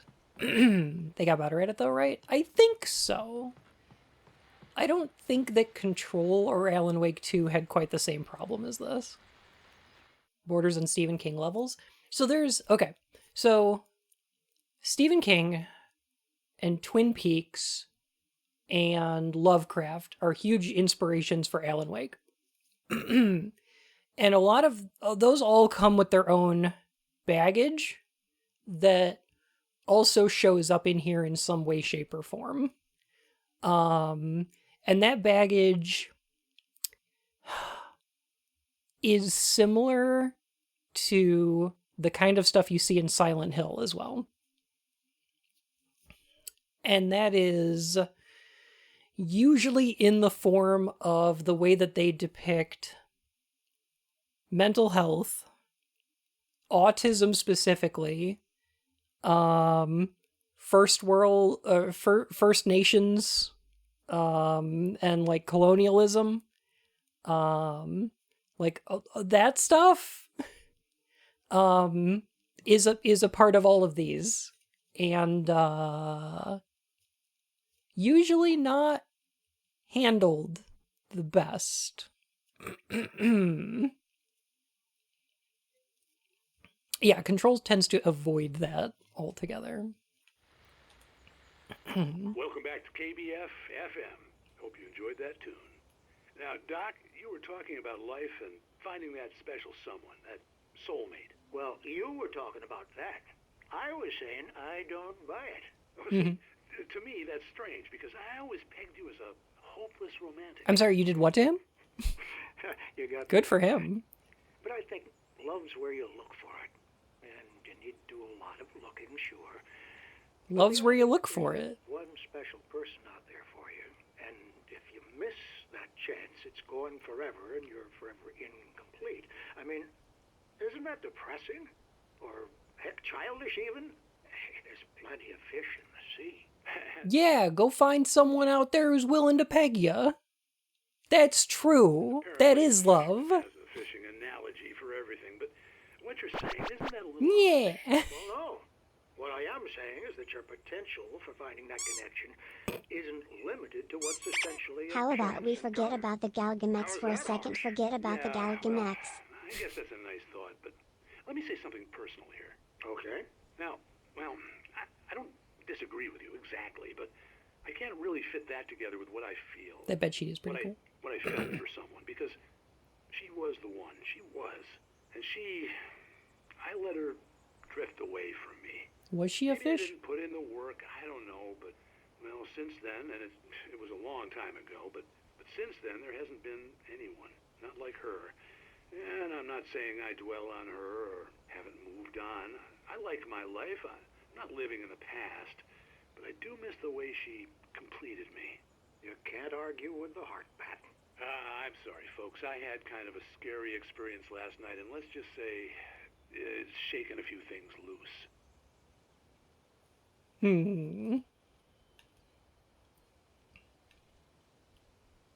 Yeah, that bed looks pretty comfy.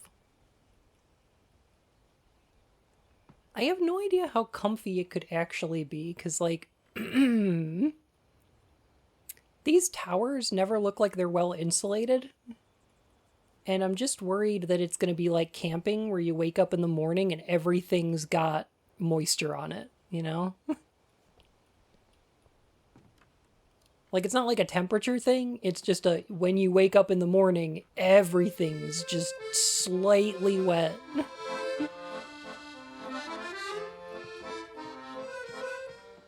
Remember, the quickest way to get love is through the stomach. The prostate is in the stomach, right?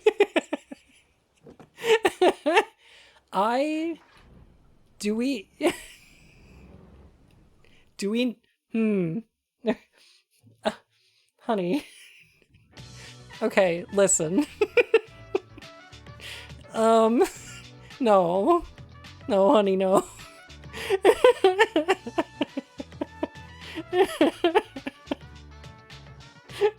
Oh, God. Gonna rupture something.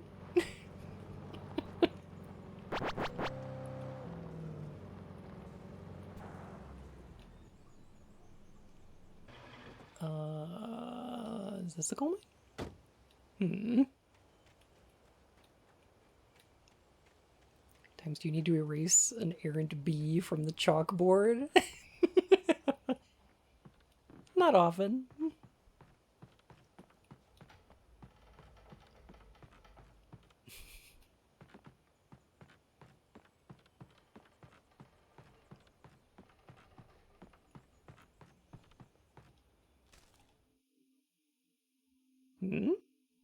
For Mott, spying on the writer on the ferry had been a disappointment. His boss had made Wake out to be something special. Oh, is this the kidnapper? Mott hadn't been impressed. He'd gotten a good long look at the wife, though, and he liked what he saw. Mott had fantasized about goading Wake into a fight, but it hadn't happened. Still, he'd get his chance to see if the writer had anything in him. He'd been promised as much.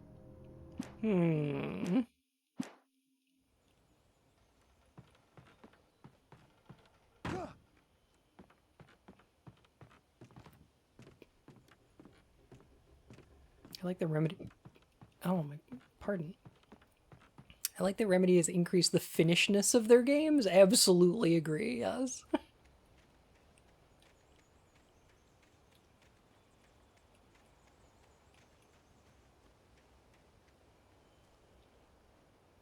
Like a Swedish guy, then a Finnish guy.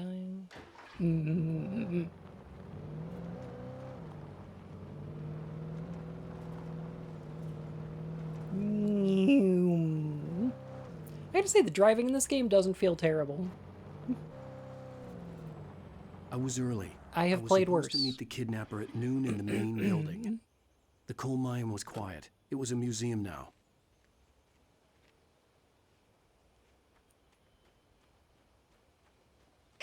Please go to the doctor if your prostate is so big that it reaches your stomach. Or call the Guinness World Record office. That seems like a problem.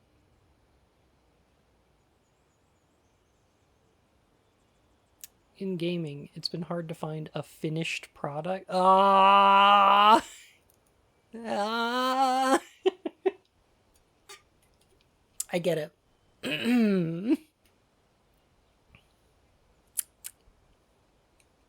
While there were some earlier residents in the area, the true genesis of the town of Bright Falls came with the founding of the Bright Falls Mining Company.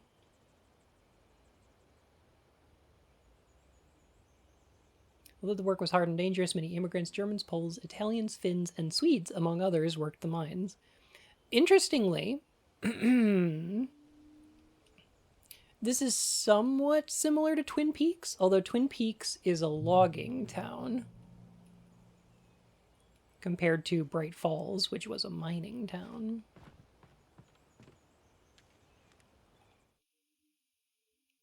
It's like parallel. It's like they Nightingale rhyme. gone and the night wind blowing in through the broken studio window, Maine stared at Sarah.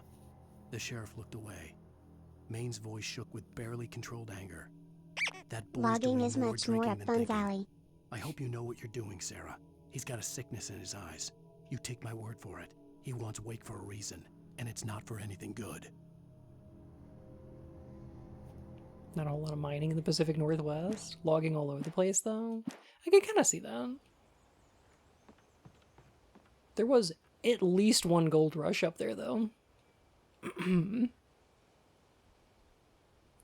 1970, a volcanic eruption below Cauldron Lake, while relatively minor, caused most of the deep mining tunnels to collapse or flood. Gold rush was up in Alaska? Yeah, in the Yukon. There was one in California and one in the Yukon, right? I didn't want to go outside. Cops had to be looking for me. The noon sun turned the place into a sauna. The day dragged on. Sauna. Different scenarios ran In through the my mind. sauna. Ways of how I'd torture the kidnapper to get Alice back, or the different horrible things he could have done to her. I imagined Maybe her you should dead. sleep I had no way of instead. knowing she was still alive. It was killing me. Maybe you should I get was a running nap. on blind hope. There was a whole sequence of them in various It was all a places. waste of The time. displacement of the standing The rocks bastard from the never Black showed Hills up. was a result of a gold rush there. Wake,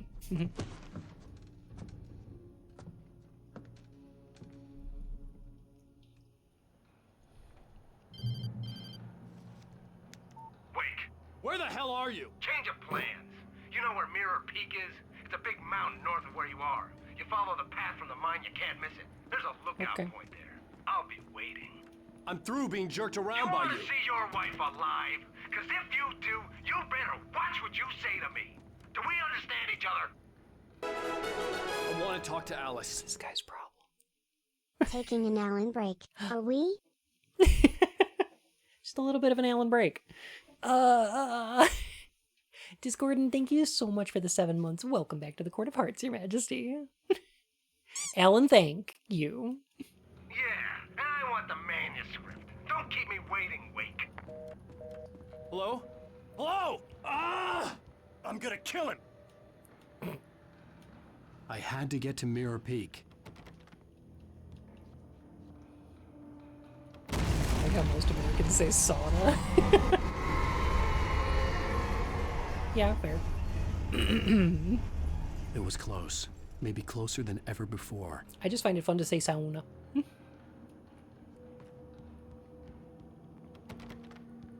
Is this not the exit?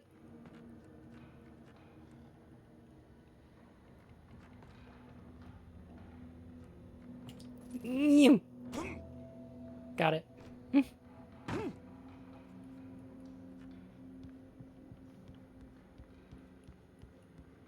I think most Americans say sauna.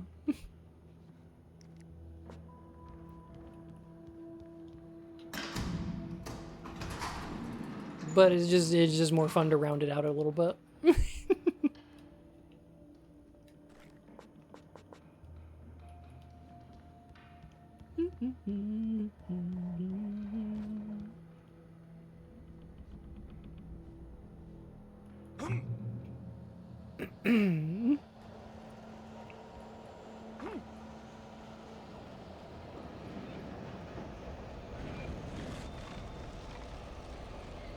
I think this is where I stopped playing the first time I tried this game.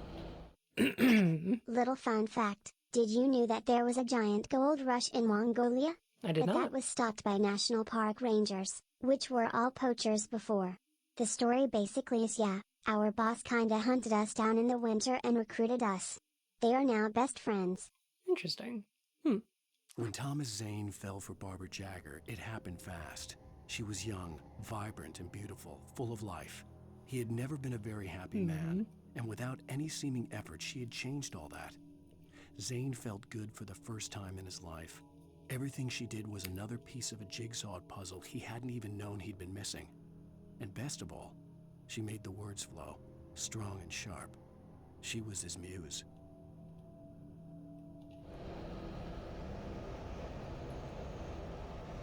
Just like Alice was Alan's muse. Oh my god. That's so much ammo. Who put all this ammo here? Thanks, Zane. Zane the radio guy. No, Zane is a writer who disappeared in the lake during a volcanic eruption in the 1970s.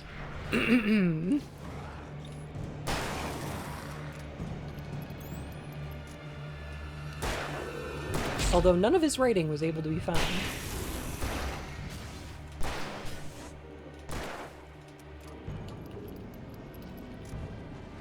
The radio guy is Pat Maine. Which, ironically, is on the other side of the country.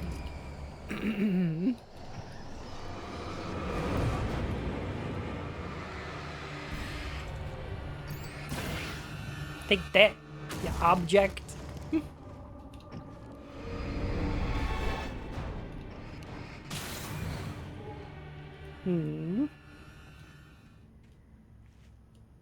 The world is just angry at Alan.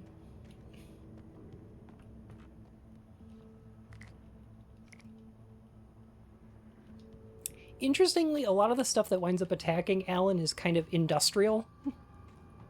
Like, it's the means of production itself rising up against him.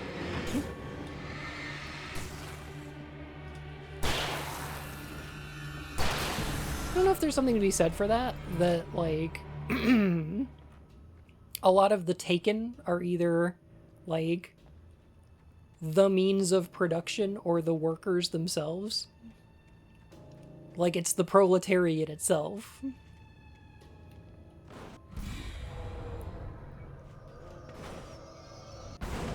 But I feel like that's what the Dark Presence is taking advantage of. It's what the Dark Presence is using, manipulating.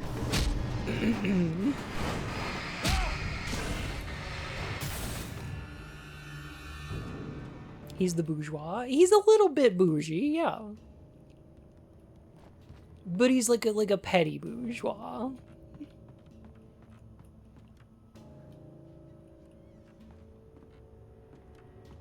Really makes you Alan think. Oh my god. Hey Giap, how you doing? What the hell? It's the smoke monster from Lomst. The means of production rising up is truly Alan Wake's American nightmare. True. The only way to reach the hillside ahead was to go through the building. I had to find a way to avoid electrocution. Colonel, we've managed to avoid electrocution. Great job.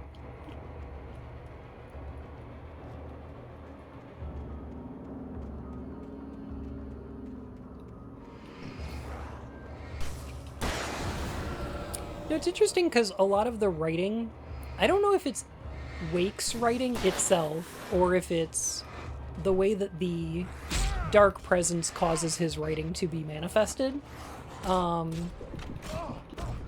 Jesus. But a lot of the characters that wind up coming out of it, a lot of these Taken,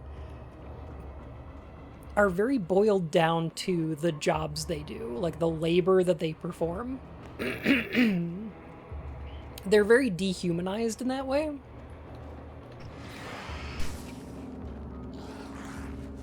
And I do find that interesting. The Dark Presence is his editor. More like a publisher, really. Because it's the thing that takes his writing and makes it manifest, right? It brings it into the real world. But it also doesn't care about him. Like, it doesn't give a fuck about Alan or what he's writing. The only thing it cares about is it manifesting. It's about using it as a tool.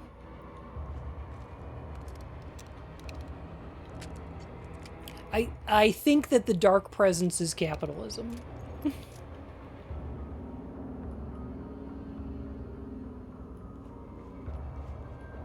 writing in a panic. A little bit, yeah. I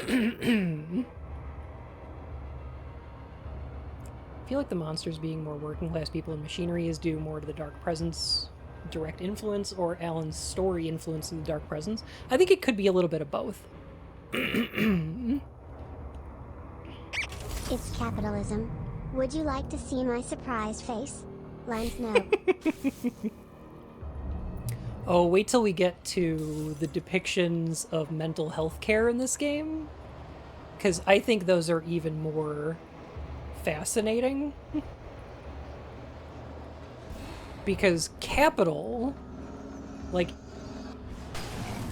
I need to dodge the fuck out of that. Okay, so capitalism does not provide healthcare or mental care, or even welfare for the purpose of helping people. Oh, Jesus. It does so to keep people productive.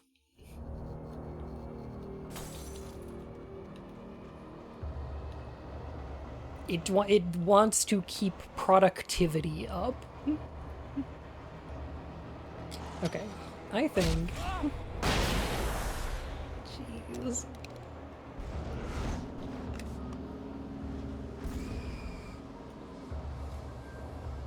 Dark Presence is Alan's depression, especially in relation to the personal insecurity of his writer's block. Everyone's reduced to their jobs, literally walking shadows. I think in some cases, yes.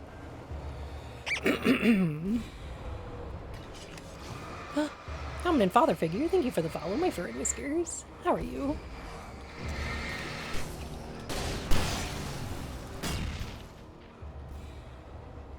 And yeah, I have escaped.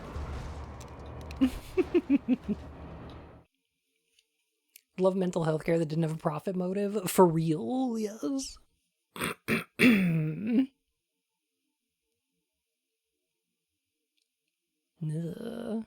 Maybe it's Alan's elite panic. He's this very successful writer and being pursued by the specter of returning to the role of laborer. Or Alan has ascended in society to the place where he sees working class people as being below him. He's objectifying those people because he sees himself as above them. He kind of treats them with disdain for getting in the way of him being able to make his art. You know what I mean? That said, I don't know if I entirely believe that as an explanation. Alan can both be an anti-working class and a victim of capitalist exploitation. 100%, yes.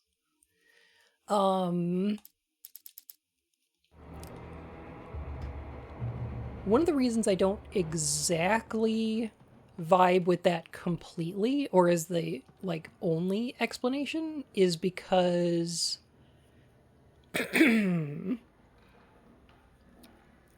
because this game reveres the creation of art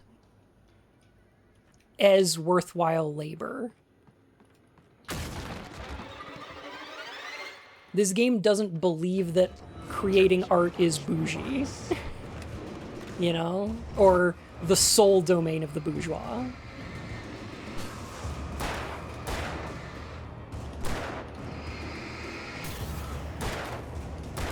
And I don't think there's a way to read it that way.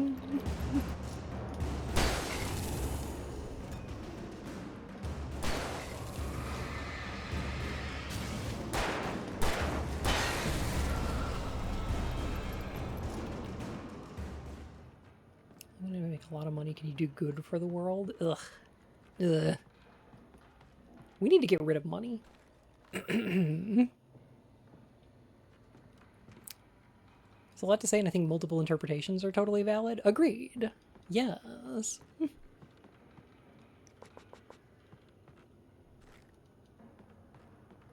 This game likes to say multiple things at once. Even contradictory things. It's one of the themes of the game.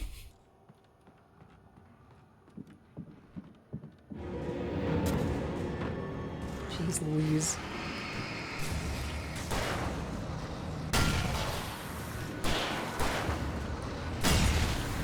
Why did they put so many enemies in here?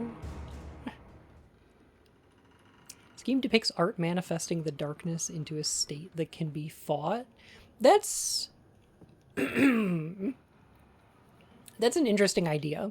So what's kind of interesting is that this game is concerned with explaining where creativity comes from.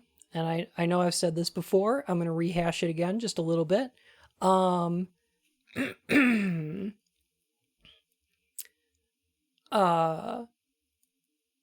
The ideas that are in your head come from within you, but they also come from without. There's no solid explanation for where our creativity comes from, right?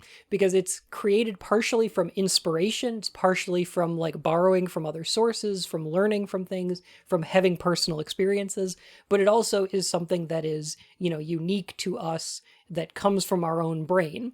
And sometimes that sort of thing can be a little bit scary when creative ideas show up that you don't want to have, or ideas that are scary or dark or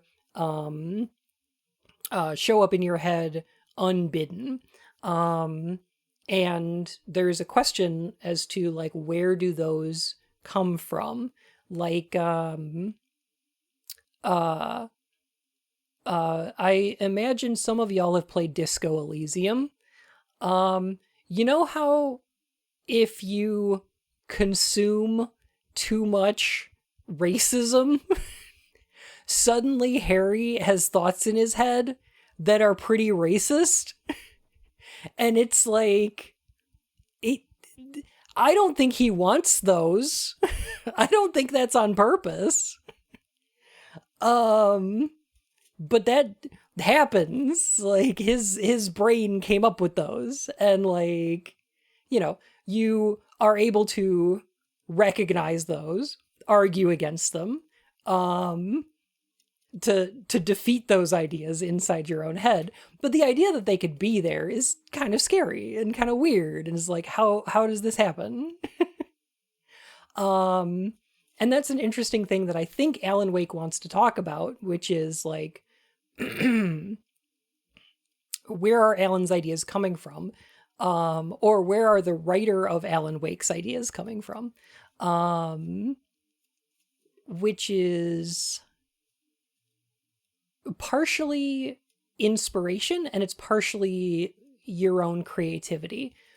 Carl Jung depicted creativity as coming from the shadow, the inner self that represents both the personal and collective unconscious. It's kind of the medium through which we experience the unconscious world, which is depicted as shadow or darkness because it is unknown to us, and the things that come out of it are unknown until they emerge into the light. The fact of shining a light onto the darkness is what gives them a solid form that we can then argue with, we can fight against, we can argue against inside our own mind, right? I don't know. It's the thing where like you are in some sense more the thing sitting on top of a random thought generator than you are the thing making the thoughts. Sometimes, yeah, it sometimes feels like that.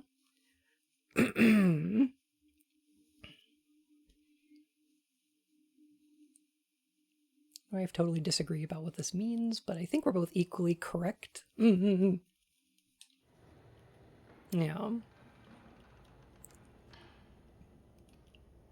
Our light of facts and logic, you ever think about that? I mean, a little bit. Kind of. But it's also like, the act of Alan writing his ideas down and then letting other people see them is similar to shining light on them, right?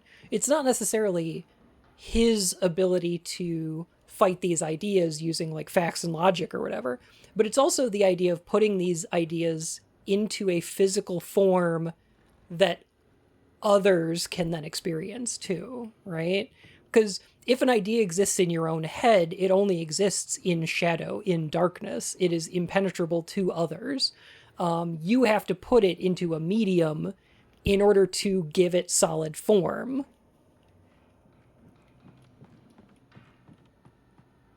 This is like a comfy chair. What is this doing here? Hmm. I'm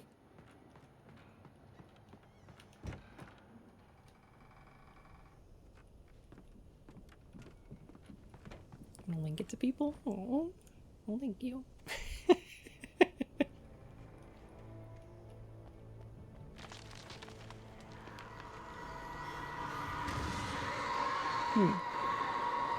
Tree.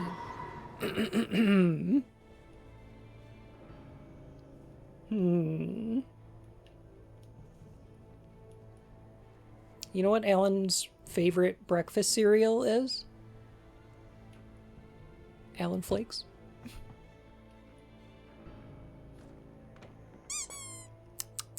You know what his favorite dinner is, though? Alan Steak.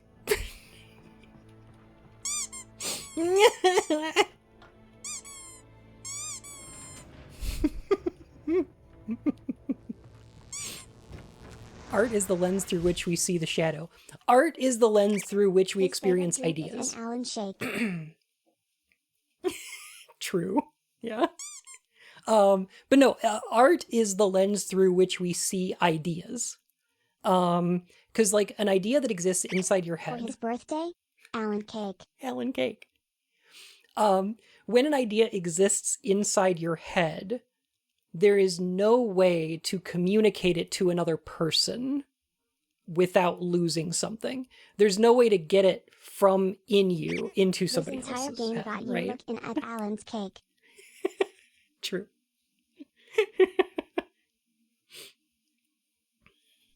Oh my god. What does he do on a daily basis? Alan create. That one's a bit of a stretch.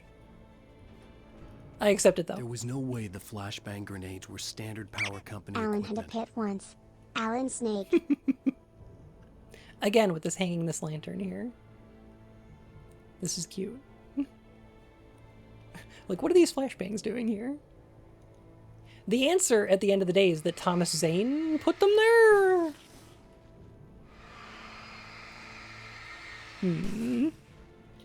I totally think Alan is just a little bougie and is isolated from the stereotypical lower class. I think he's a laborer that's unable to connect with the other laborers. Also, I think he's just kind of ableist.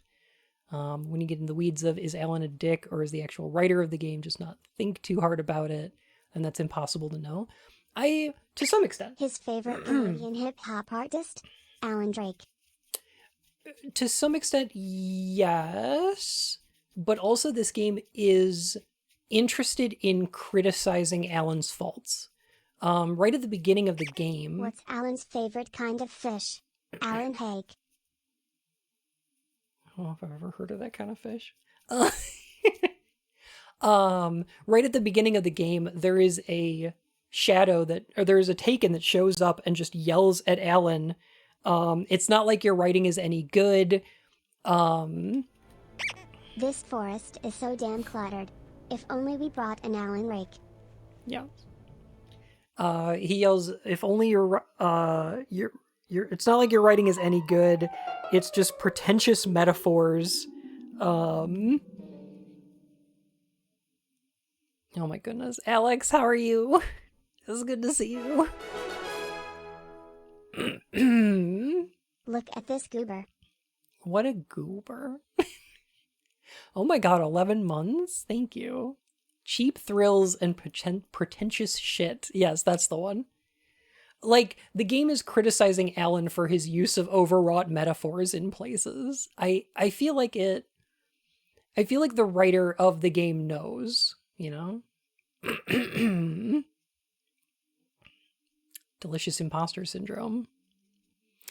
There's definitely some of that.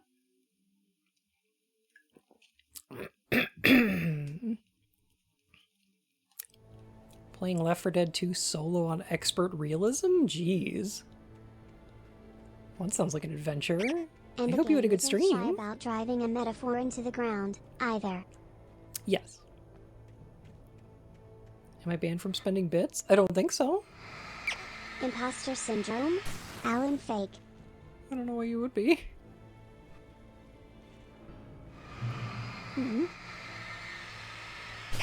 If Alan programmed a 3D engine, might it'd be be weird? Alan Wake. I think Twitch is just being weird then, I'm sorry. Huh. You have to be careful playing this game, for Alan's sake. Alright, I liked that one. That one was fun. Alan's sense of self-doubt makes him feel like an Alan fake. Yes. That's part of the point of the game. Yeah.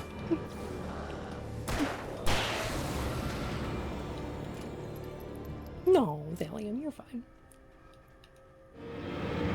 Oh, jeez.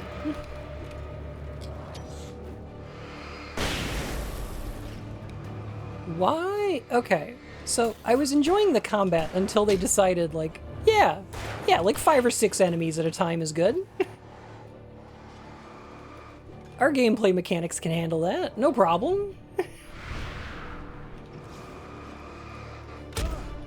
And, no. No, they cannot.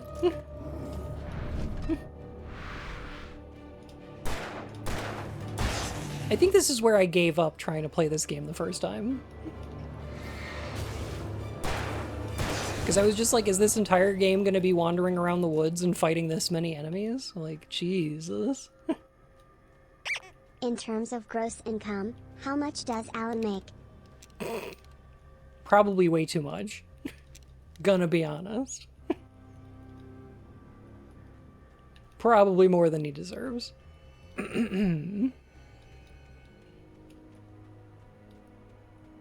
At the end of the day, this game, I think, has a lot of things to say, but is about something that is kind of explicit and sort of personal. If we're going to talk about what the game is like actually about, I've already said this before, so I'm just going to rehash it real quick. But this game, Alan Wake, is written by Sam Lake. Alan Wake is famous for writing hard-boiled detective stories about Alex Casey. Sam Lake, before this, was well known for writing hard-boiled detective video games about Max Payne. And after the end of the series that made him famous, Alan Wake sinks into a bit of depression, falls into the bottom of a lake, and is forced to continue writing by the dark presence, and in order to escape, creates a character that is running around wearing his face, looking like him, representing him to other people. Whereas Sam Lake, after finishing Max Payne, a character who is running around literally wearing his face, is now faced with the prospect of coming up with a new game idea.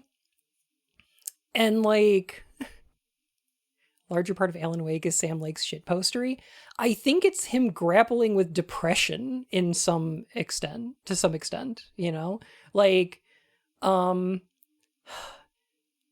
know, I feel like being at the bottom of a dark lake and being forced to be creative is something that a lot of artists can resonate with. The idea that depression is something that keeps us from creating, but capitalism requires us to create or die, can be quite depressing. I stared through the bars of the jail cell. Barry stood behind me, swaying on his feet, looking as ill as I felt. Agent Nightingale stood on the other side of the bars with What's Sheriff Alan's Breaker. ska band? It's no Nightingale less had a than stack Alan of Jake. manuscript pages in his hand. He seemed unhinged as he gloated. Well, I've got you now, Raymond Chandler. It's all here. All the evidence, including conspiracy to murder a federal agent.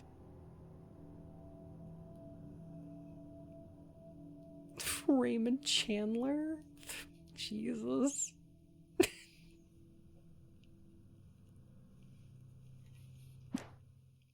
I love Nightingale. He's so bad. He's terrible. I love him. When his new books are finished, they're shipped out in an Allen crate. Oh my god.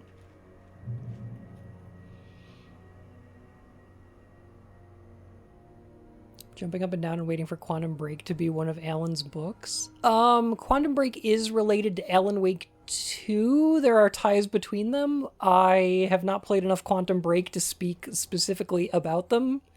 There is a character in Alan Wake 2 named Tim Breaker?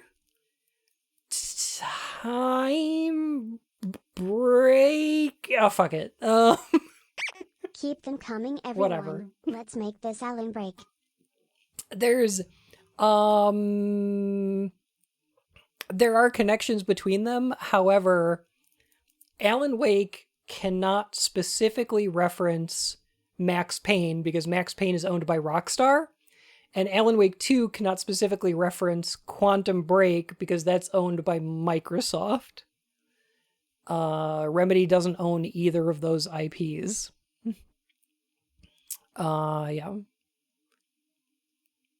Martin Hatch, Warlin Door. Yeah.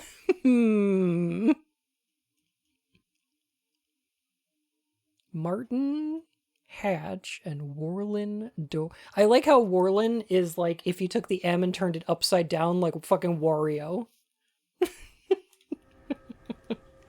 Don't you love copyright law?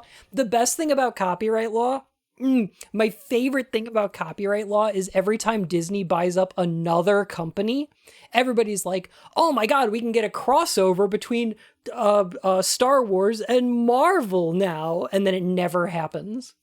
Like all the companies that WB keeps buying up and everybody's like, oh my god, we can get a crossover between these things. And then it never happens.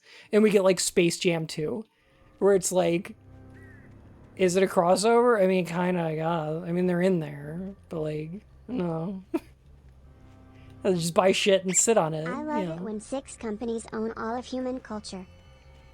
Yeah. And then fire all the people who make them, of course. Because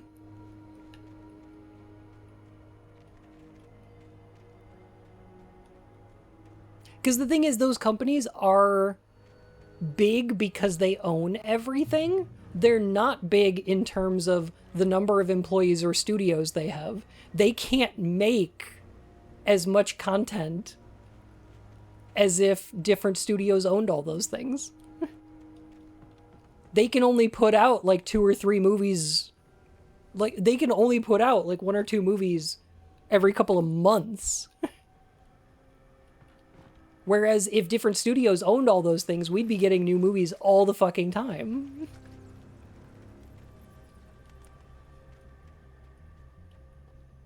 Stupid. Terrible. I hate it.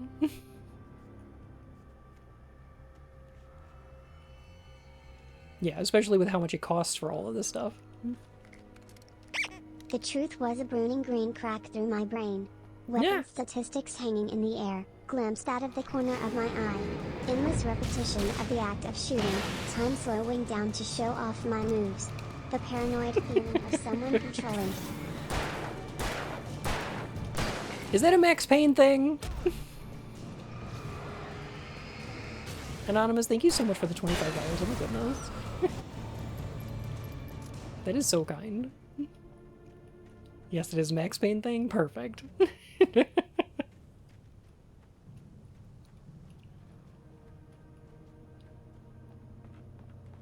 I like how that specific quote involves a paranoia from the character about their control under the player.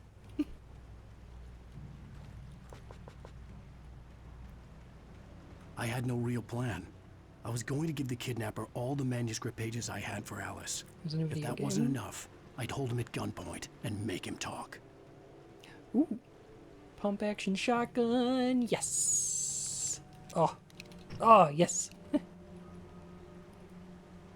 Maximum resources going to a minimum number of projects is not good for an entire industry or an economy or society at all. Yeah. Yeah, big agree.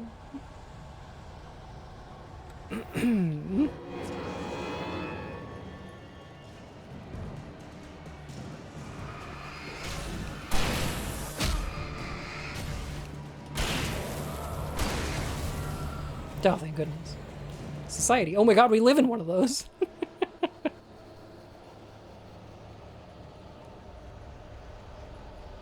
What if we lived in one of those?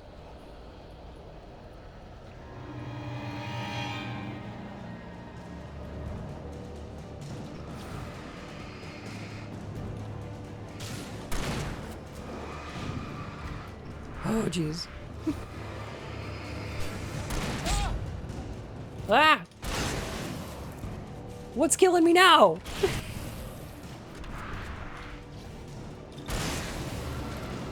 Okay. Alright. Okay. I No, survived. you live in a society. I live in a carefully crafted daydream that I've been working on since high school. You and Alan Wake both.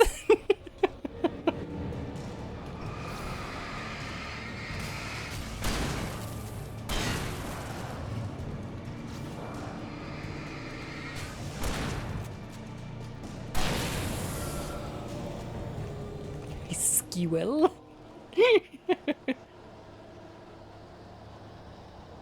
Wind blows the shadows through the trees. I dig that effect. Don't take too much damage or you'll get an Alan egg.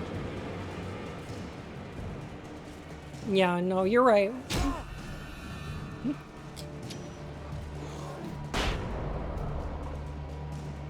Okay.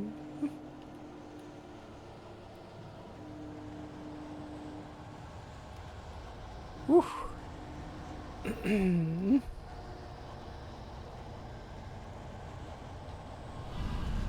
You know, I feel like a lot of our problems might be solved by just getting rid of money.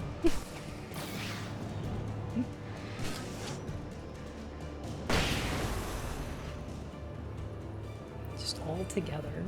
I don't think anything is ever good. Anything ever... I don't think people ever do good for a profit motive. The dark presence was moving ahead of me in the same direction I was going. A cold feeling settled itself in the pit of my stomach. Was it going for Alice? Nor do I think they should. The graveyard shift may cause cancer.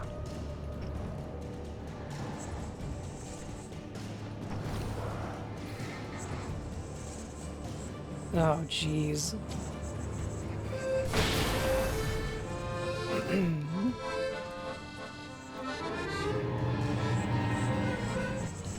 Getting the money is a weak shakers get started. Define started. I mean, it is one of the earlier things that happened, but it wasn't like the start. It wasn't the start of the book. But, like, I guess chronologically, it's one of the earliest things that happened in there. Kind of.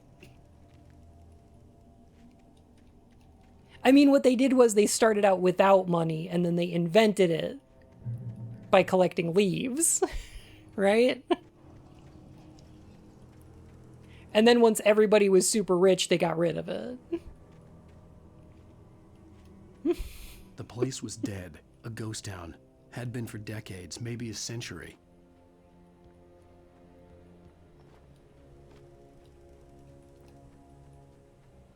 I guess chronologically, it's one of the earliest things to happen.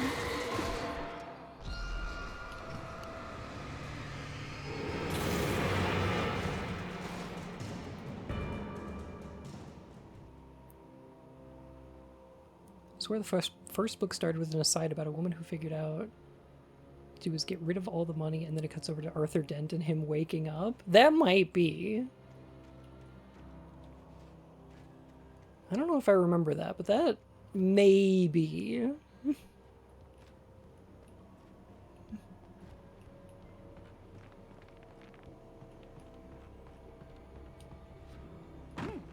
It's like, what about capitalism not being able to create because it doesn't dream, which I think fits the Dark Presence to a T? I think I agree with that, yeah.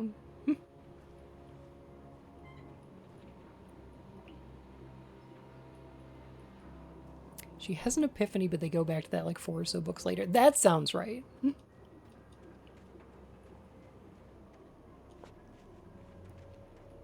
Because she totally dies when Earth is demolished to make room for a highway. Because those have to be built.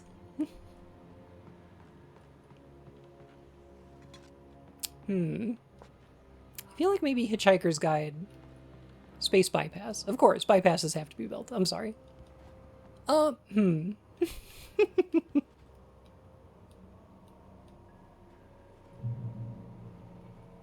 feel like Hitchhikers has something to say about capitalism.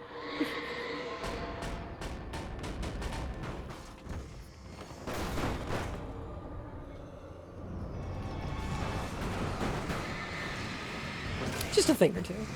Yeah.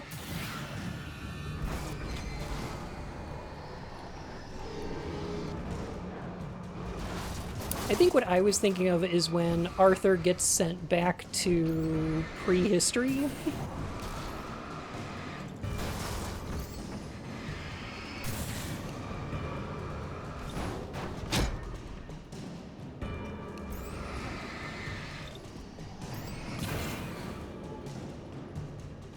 There we go. And then they turn leaves into currency. I think that's in Mostly Harmless. It's been a while. Capitalism is an AI, can't make anything itself. It just mushes together other people's shit that's stole and then sells that. Guess what Metal Gear Solid 4 is about? Okay, we need to make that Metal Gear Solid 4 video.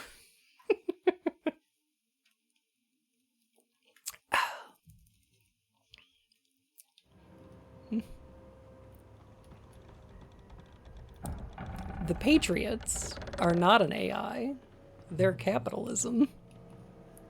I mean, Metal Gear Solid 2 is about that as well. But, like, yeah. Yeah, Metal Gear Solid 4 goes a little more explicit into it, I guess. It's about 15 hours long, that's what? I mean, yeah.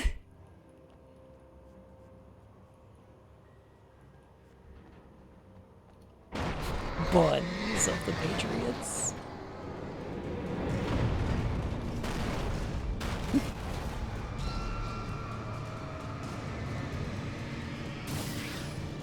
I could take 15 hours. I'm alright with that.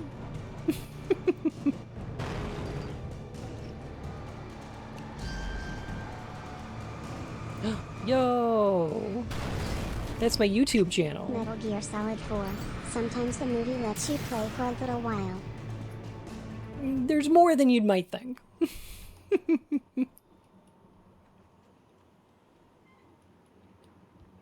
Props in this game are quite pissy. Yo, that's my YouTube channel. If I get like 500 more subscribers on there, then that channel can be monetized. And that's awesome because then that... Okay, I'll indulge. Hey, Bun, what's Metal Gear Solid 4 about? Oh my goodness. That would be awesome if I could monetize the YouTube channel, because then Matt can get paid more. That would be good. Matt did a really good job like editing all those videos. and deserves to get paid way more than I can afford.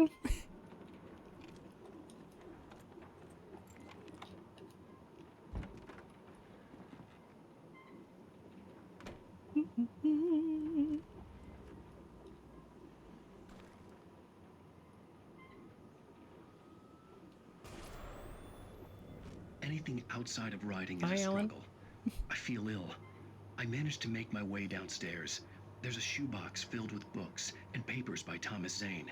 It's very hard to focus, but I managed to read some of We it. have a pizza He's a party at poet, 500 more and a subscribers. good one. Absolutely, yes. He writes of muses and creators summoning fabulous things from a magic lake, using his powers to shape the world of a realm of gods and dreams and demons, dark things that wait for a chance to slip through, wearing the flesh of men as disguise.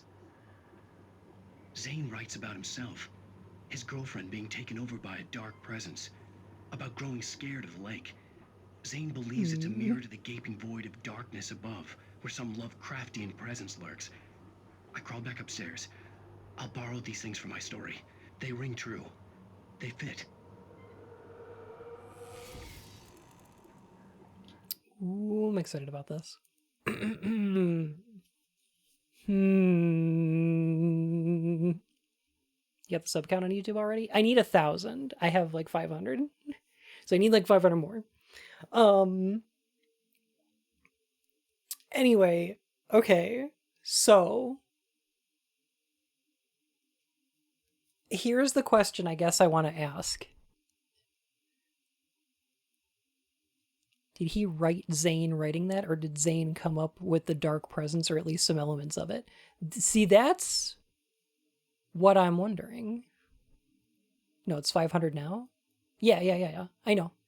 I need 500 more, because it's got to be 1,000, and then I can monetize. Yeah. So...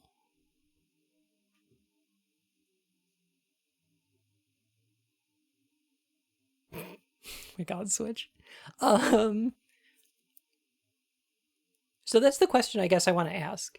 Did Alan Wake write Tom Zane into existence to help him defeat the Dark Presence? Did Thomas Zane write Alan Wake into existence to defeat the Dark Presence? Did Thomas Zane write the Dark Presence into existence? And if so, how did he bring that writing into existence in the first place? I feel like the Dark Presence has to predate Zane. I don't think Zane wrote it in the first place. Put a cork in it, Zane.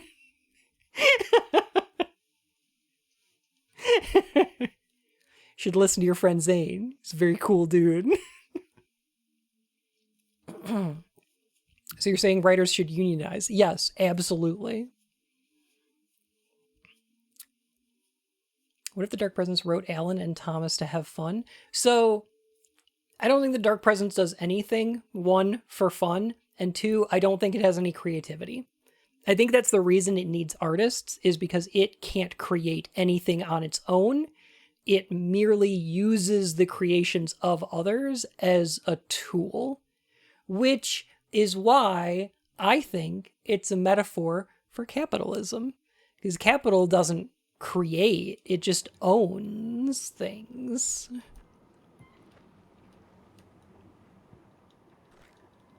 It can't make anything. It can only profit from them.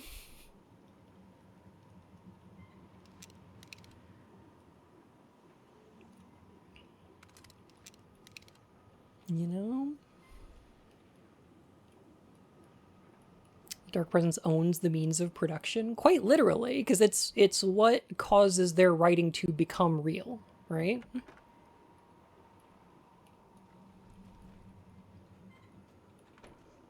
It's profiting off their art.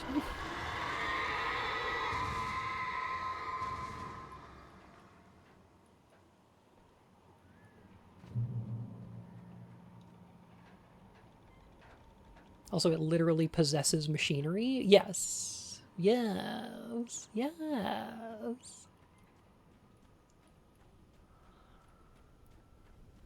It feasts. I also like the implication of Alan just stealing Zane's stuff for his story. A little bit, yeah. There's definitely elements of that. But there's a reason for that too, because I don't know if that's entirely stealing or if that's just inspiration. Right? Because there's elements of this game that really want to talk about why inspiration is important for art, how art begets other art.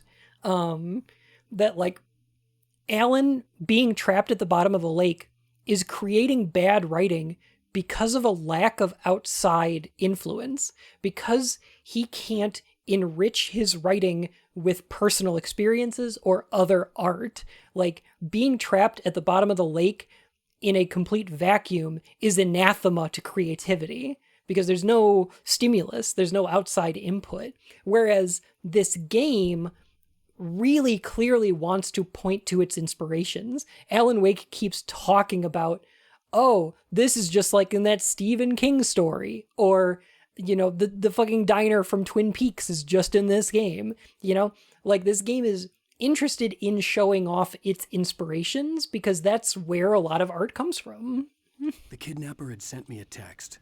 The message was full of spelling errors and insults. It was telling me to hurry up. The Dark Presence is an inkwell. It's an infinite creative potential, but it's nothing by itself. Yes. Yeah. Zane and Wake are mirrors of each other across creative impulses. So inspiration begets inspiration, but also both writers' work show elements of each other's style. Yes.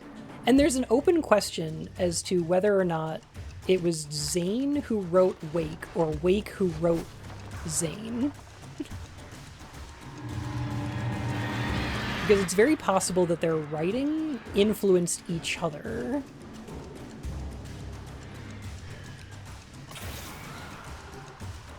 There's also this idea that, like, the Dark Presence can't create people wholesale. Like, not out of nothing. So there was a Thomas Zane that existed. And there was an Alan Wake that existed.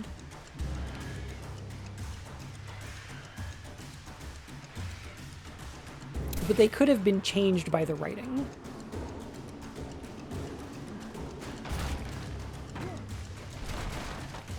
Well, this looks safe.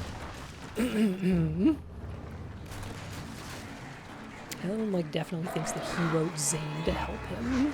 That's certainly possible.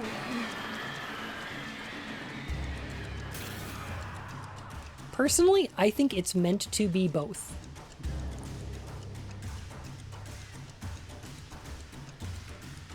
At the risk of getting ahead of myself in my analysis, it's a loop.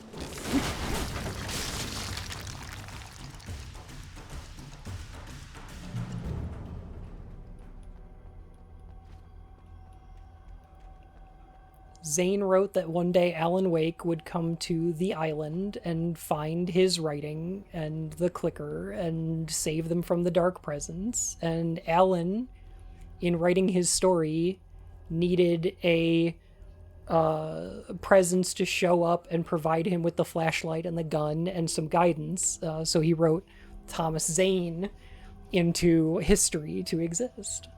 I think both can be true. Alan could canonically write himself abs. He did. He actually kind of did. It's an interesting paradox. I think so. There's a lot of this game that has these kind of like loops, these dichotomies, these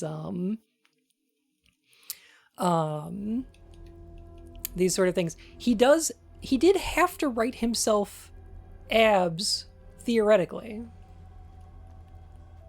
Silver mine? I thought this was a coal mine. I think it... No. Down the hill was a coal mine. I think this might be a different mine. Thomas Zane is Alan Wake's persona. Okay. Now, I think you're making a joke. But actually, I think Zane is Wake's shadow. Because the persona is the face that Alan Wake invents to portray to others. And I think that's the character that we're playing as right now. This game is quite interested in Jungian ideas of archetypes. And some of the major characters in this game are a version of Alan that he wrote into the story, that he invented wholesale to have his name and face, and to be the hero. It's the way he wants to be portrayed, right? But also, later on in this game, Barry's walking around with a cardboard cutout of Alan. He's just walking around with the idea of Alan Wake that doesn't necessarily... that represents the real person, but it doesn't embody him. Stabbed at my brain.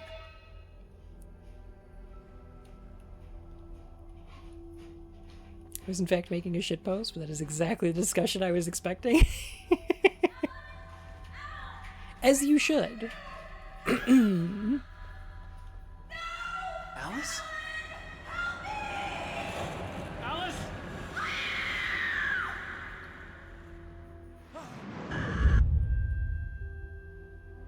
I'm losing it. I gotta get out of here. Yeah, these caves are fucked up. The hunters were big, thick-set men, confident and at home in the woods. They were feeling good, running on beer, ghost stories, and camaraderie late into the night. Our cat is very steep. It did them no good, as they were taken by the dark presence, sucked deep into a darkness far worse than any ghost story they ever told or heard.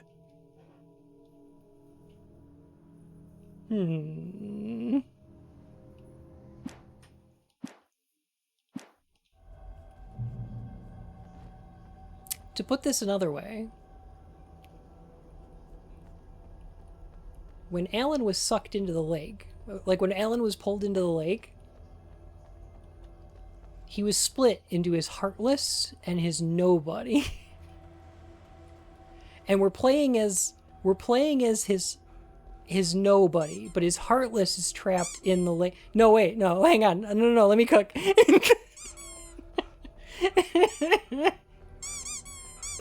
So the dark presence is Nording people, right? By taking them over, and then they contain part of the dark presence, right?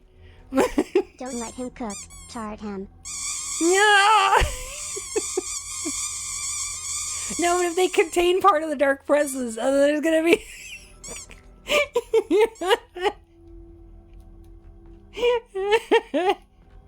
They're making the real organization their team.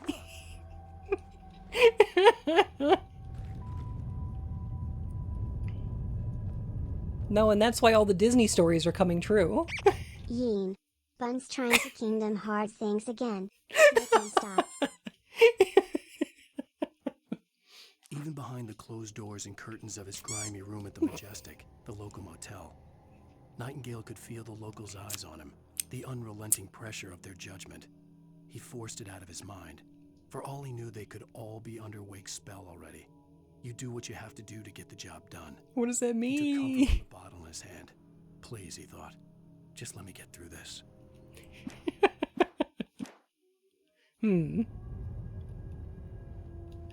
I just want Barbara Jagger to show up at the cabin in the beginning of the game when when Alan meets Barbara Jagger in the Oh Dear Diner. There'd be an Alan Wake crossover with Kingdom Hearts Sniper Shot. No, wait, I got it. Okay, so he's in the Oh Dear Diner, and he's in the dark hallway, and Barbara Jagger shows up, and she goes, "This world has been connected, tied to the darkness." And he's like, "I don't understand." And she's like, "One who knows nothing can understand nothing." And then we find out that it's actually Barbara Jagger's heart that's time traveling from the future. And then...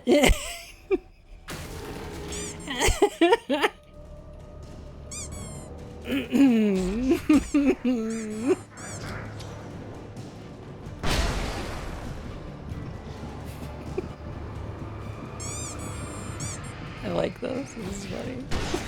Stop giving the darkness ideas. Yeah, fair. This will be on the test, actually. We're running out of tarts.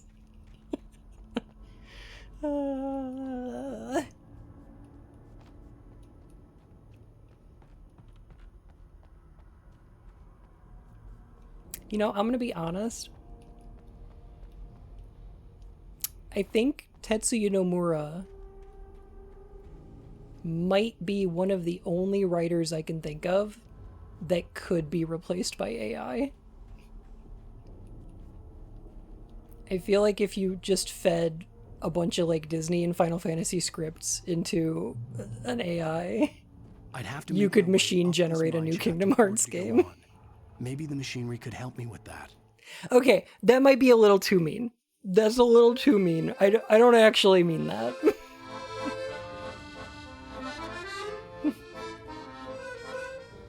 In the Alan Wake Twin Peaks world, Sora learns how to firework and smuggle coke. It's maybe a little too mean.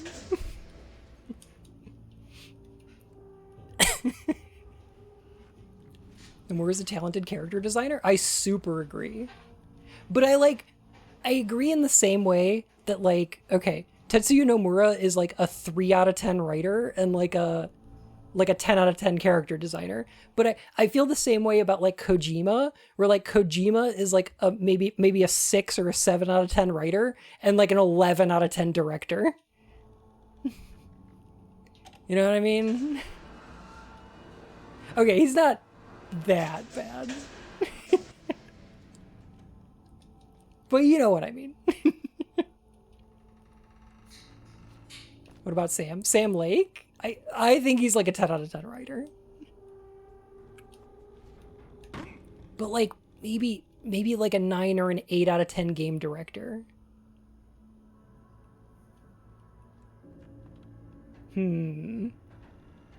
I think Alan Wake 2 has much better direction than this one. So like he's better now. Like he got way better.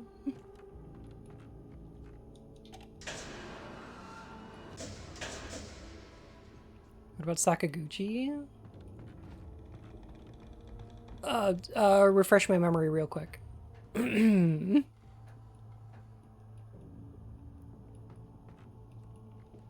Wake 2 is one hell of a glow up. I totally agree. Alan Wake 2 made me completely rethink my opinion of this game.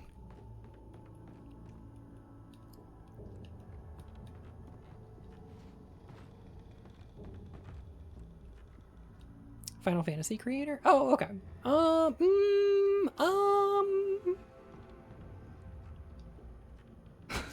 Depends on the Final Fantasy. Like, it really depends.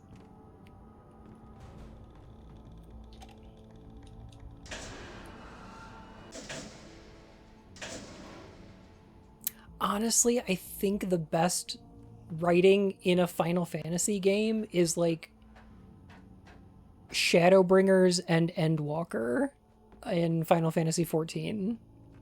That's like the peak of Final Fantasy writing. FF9's very good. FF9's very good. But like,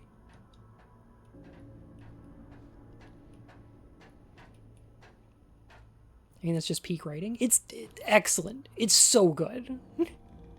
Like, ideal. Better than 7 in Tactics? Yeah, absolutely. Tactics is mostly just boring, and Final Fantasy VII sucks. So, yes, 100%. This is gonna be a hot take, isn't it? Oh, I'm gonna get crucified for this one, aren't I?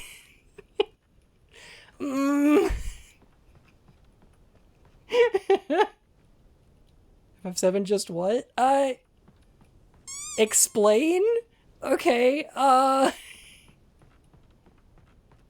FF7 is half of a good game.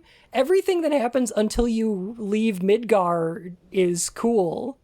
And then FF7 turns into complete fucking nonsense. The bad guy's plot in that game is to make a big hole to jump into so that he can pilot the planet around and crash it into other planets to take it over? What the fuck? Sephiroth is just annoying. Not just say that something was better than my beloved FF Tactics. Lime's hack. Spoilers. I thought you said No, Tactics is boring. FF7's just kind of bad. From a writing perspective. Okay. Here's my big complaint. Here's my problem. Okay? When I played Final Fantasy VII for the first time, you know how you can name your characters in that game? And you can give them like whatever name you want? Well, I named Cloud after my boyfriend at the time, whose name was Zach. So when I got to disc 2, that game becomes incomprehensible. Okay, it's a problem. I had to start over.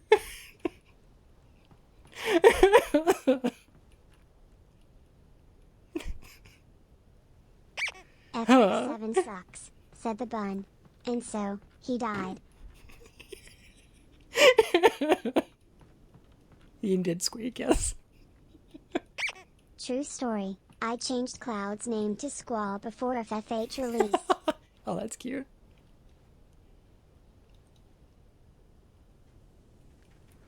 Who is Zach? Oh, I know how to be me. Zach.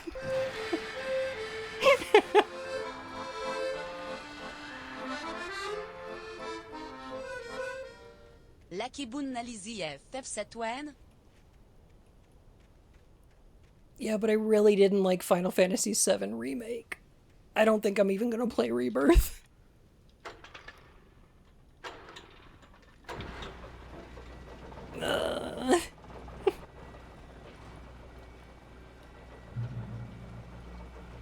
So I named everyone Sephiroth for a playthrough. That's kind of funny. Oh, great. Another cable car. Just great. Ah, great. Well, this is cool.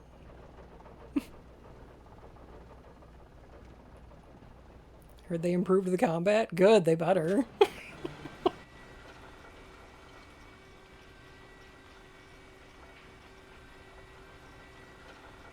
Former had been well established and the latter feels like you're just spinning your wheels. Yeah, the thing about Final Fantasy VII is that I don't care about Sephiroth. And nothing they did in there made me do so.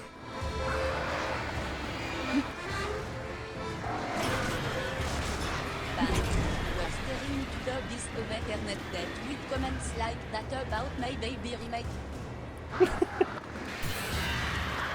Sorry. Referring to the collective party in FF7 as the Zack attack.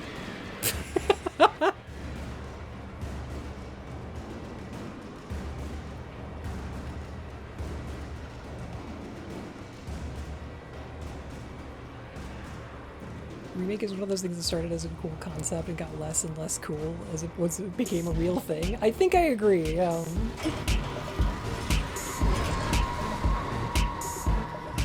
The simple plot of how Zack stole Zack's identity, but because of trauma and Mako, Zack's memories were merged with Zack, making him think he was Zack. Then Mia later finds out that Zack died and Zack was taking over Zack's quest to stop Sephiroth.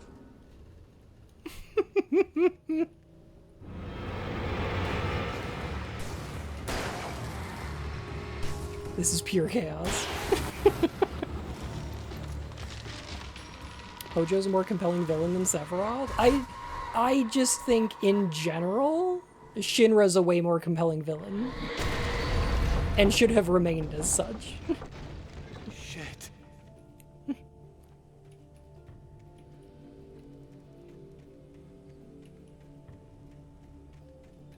First traditional JRPG, but yeah, it's a bit weird in hindsight. No, that's okay. I don't want to convince people that FF7 is bad. I just don't like it. I don't want to convince anyone else to reevaluate their opinion on FF7, okay? Please do not.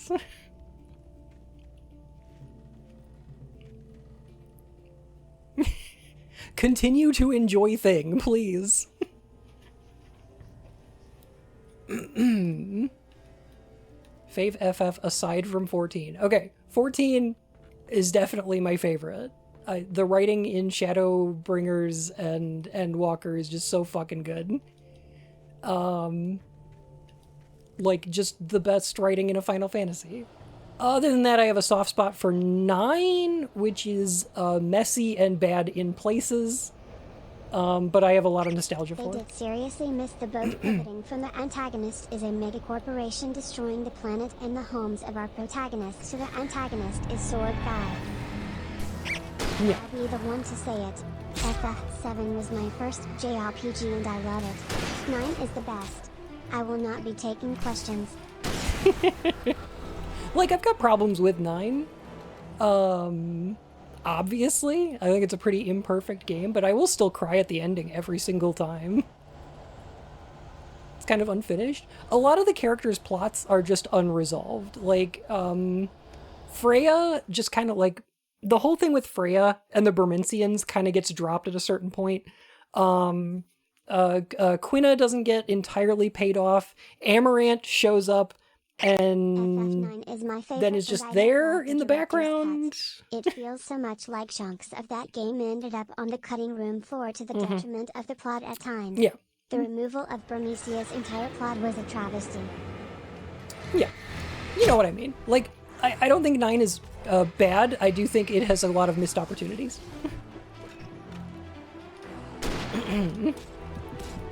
Jeez. Can these guys just, like, fucking kill me already? Fun? You know how to really make FF fans made? Say your favorite Final Fantasy game is Dragon Quest V. Yes.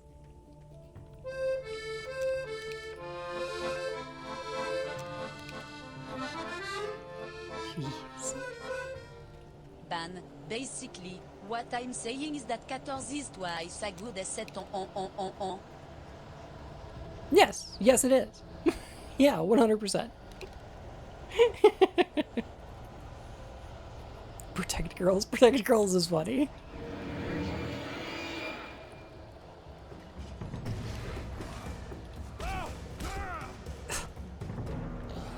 I like when the enemies show up and they're like, here's both of the enemies. Surprise, third enemy right behind you. Ugh. 6 is red because robots in the snow. I like 6. I think 6 is pretty good. Bun secretly loves 13 to 3 the best. How's IR? I played the first one. Was thinking about getting 2. Alan Wake? Oh, Alan Wake 2 is a masterpiece. It's so good.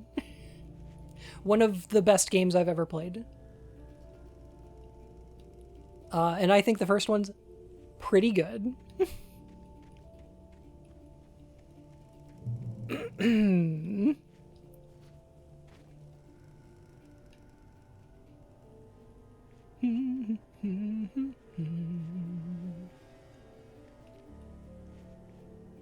Chapter 4 or 5? I can understand that.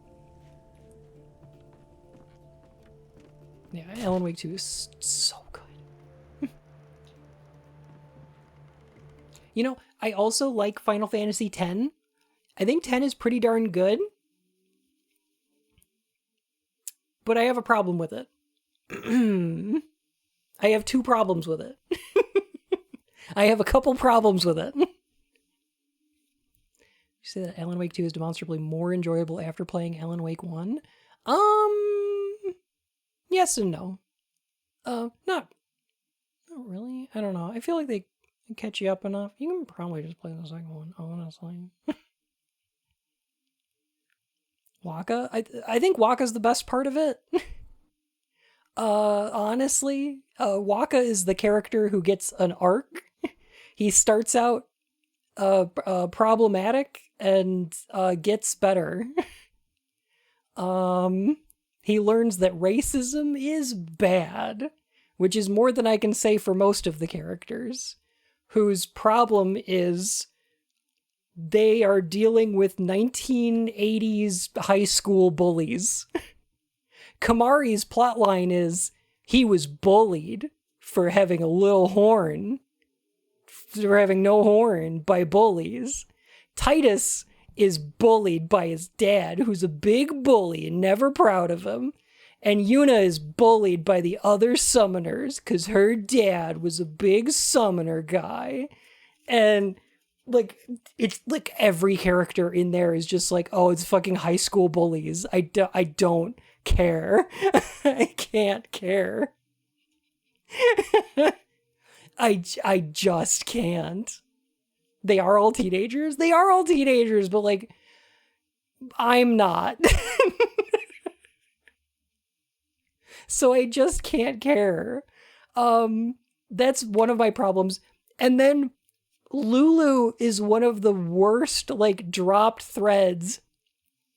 Because right at the beginning of the game, they're like, wow, this Titus guy looks exactly like her fiance who was killed by Sin. Does she have any opinion about that? We will never know. Because nobody cares what Lulu thinks. We don't talk to her the entire game.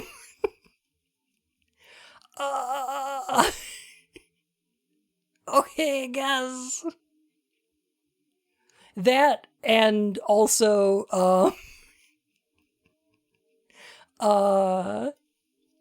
like that, and then also it doesn't make any sense for Orin to have pulled Titus out of the Dream of the Faith. How did that happen? What? How? What? Is the Dream of the Faith a real place? Because, like, people can go into it and come out of it, kind of. But, like, is it a real place that exists in the world? Because it can't be, because then people would have found it. So, like, it's got to be in the dream. But then, how did Orin get in? And then he took Titus out of it. And don't say it's because he's dead. Because that doesn't answer that question. How did Sin get there? Okay, so Sin is like a summon of the faith? So they created the dream for him to exist in it? Why doesn't it? Because dreams and the far plane are different places. Because the dream, just because you're dead doesn't mean you can go into dreams. It means you go to the far plane when you get sent.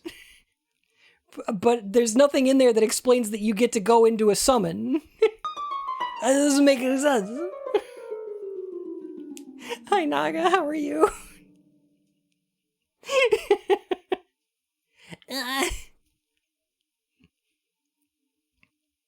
Anyway. When you get sent, which he never was. Right, which means he's stuck in the world.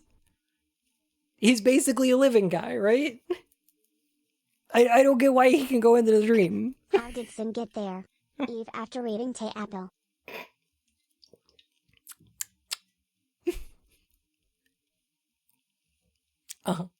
Look, at the end of the day the final boss of 10 is a tick in the afterlife, so there's that.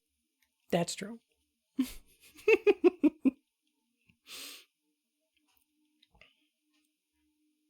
I don't know. I've got issues with 10. That's all I'm saying.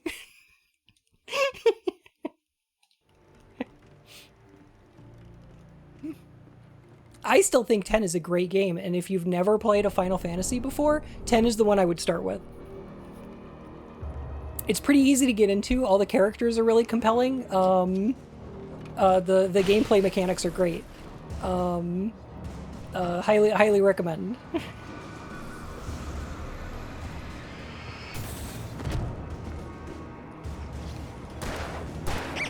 Final Fantasy X, trailer opening, and Auron is the coolest Final Fantasy character. Blitzball. Everything else?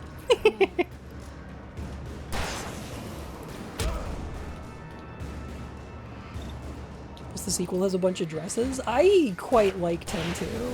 Gameplay wise, at least.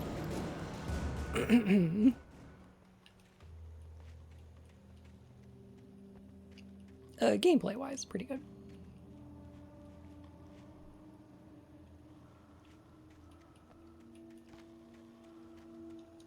Yeah, the job system's awesome. I love dress spheres.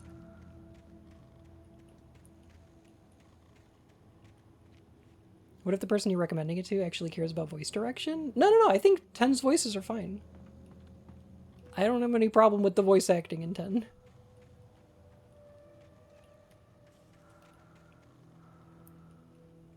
Or is combat being fun to watch? Look, it really is, Final yeah. Fantasy X was just a bad first draft for the vastly superior 10 to 2.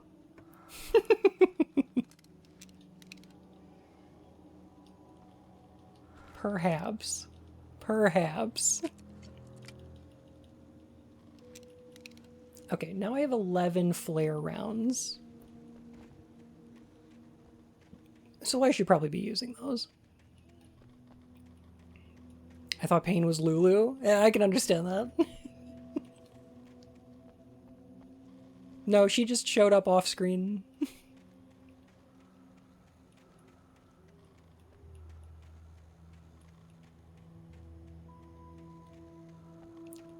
Oh gosh.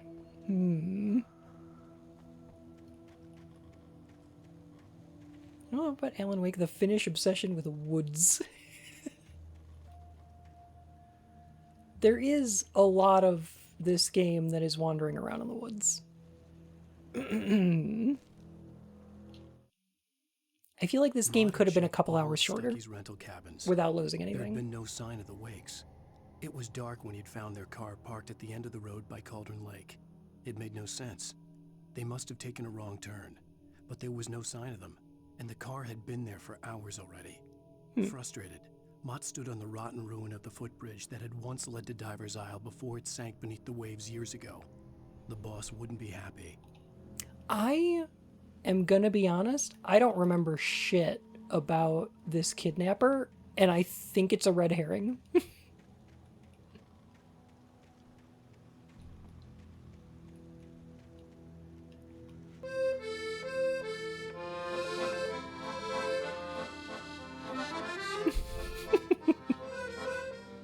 Thème Lulu. Oliver Weapons Wordle. Anne de Cactor de l'Oise. So. Et fin. Precious. I agree with that.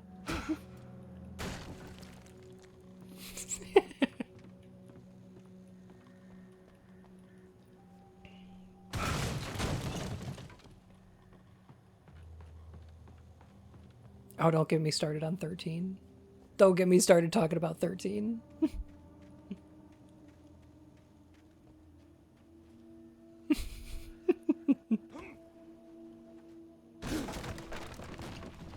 Which is the worst place Alan wrote himself in?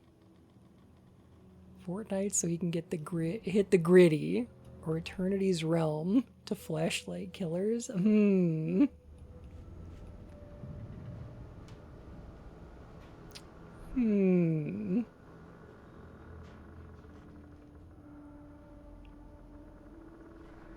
don't know.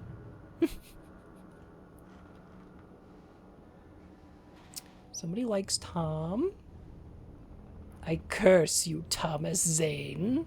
I curse you, thinner. I miss you, Tom. Did you write this? You talk to me on TV. CW and TZ. So this is Cynthia Weaver and Thomas Zane.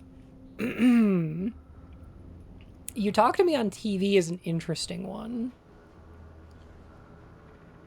Because, like, what does an artist do if not communicate through media?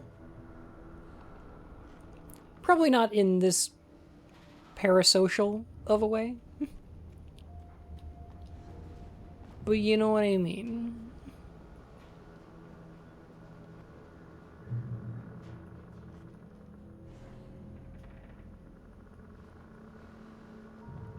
No one watches TV, though. People only watch streaming nowadays. This game also about parasocial relationships.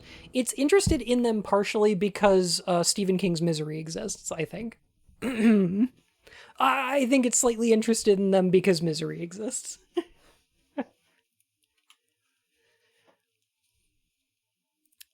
I loved when I played, largely due to the bold-faced objective lies that Spoonie made up about it. It's supposed to be a serious review very shortly after it came out. I see.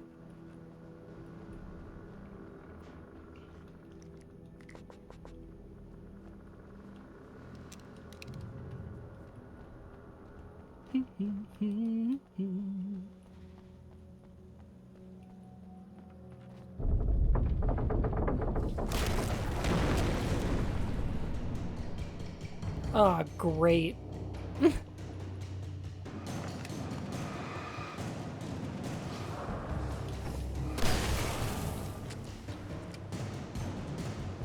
No, man.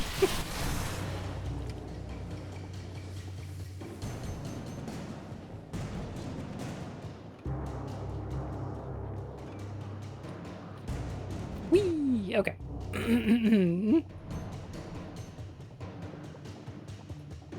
Misery exists, we are better for it to direct people when they get too weird about people they don't speak to face to face. Yes.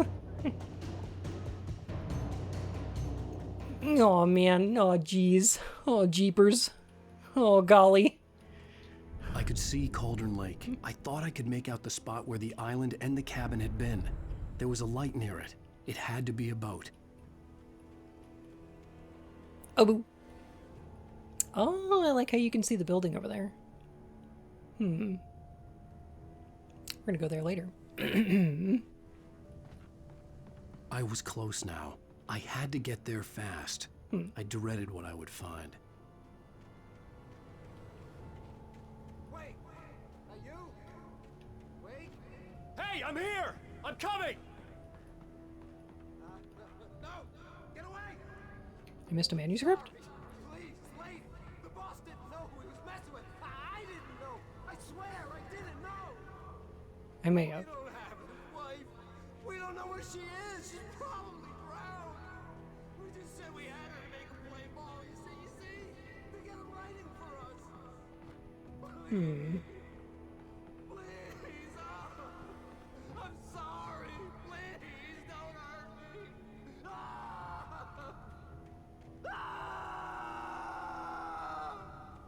Okay.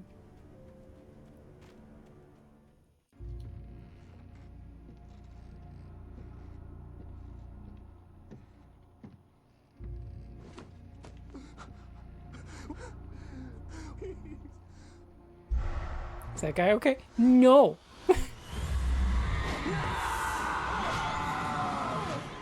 No.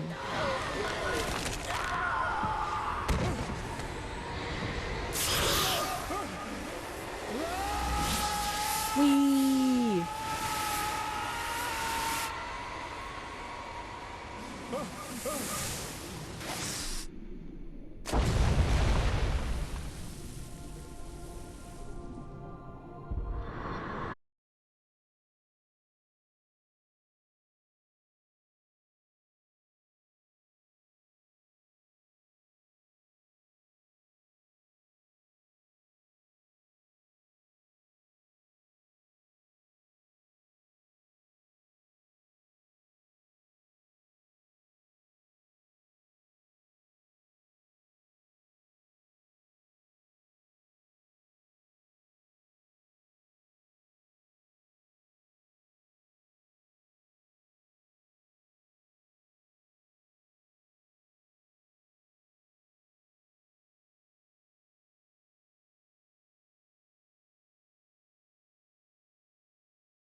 No, Beyond Two Souls is terrible. Like every David Cage game. It's fucking awful.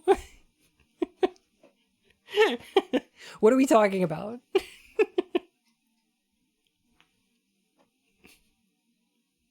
Straight dog shit. It really is.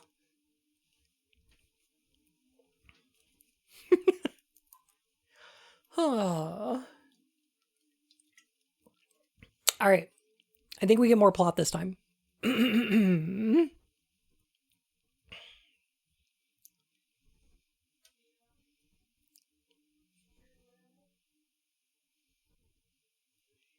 read what I said about 13? Why?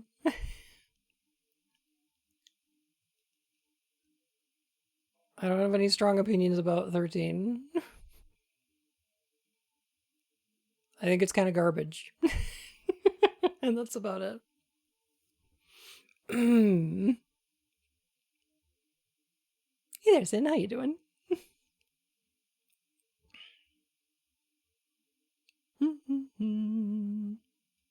Yeah, please don't get heated talking about Final Fantasy Tomorrow 13. is It's not my fucking worth roomie's it. birthday. She and my other roomie, their partner, ate literally half of the cake. I don't know if I'm impressed or disgusted. Rad. I'd eat half a cake. Damn. Ham.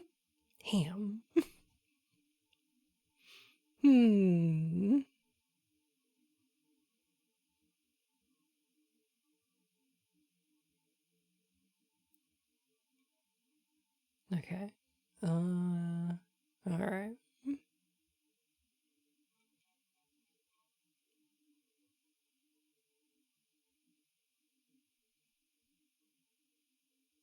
I'd like to continue liking it in my blissful ignorance. Please do then.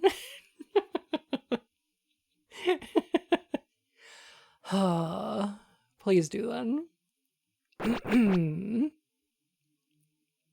Anyway, next chapter. Let's go. Previously on Alan Wake. Previously on Alan Wake, I'm hunted by the law. Sheriff, Wake's running.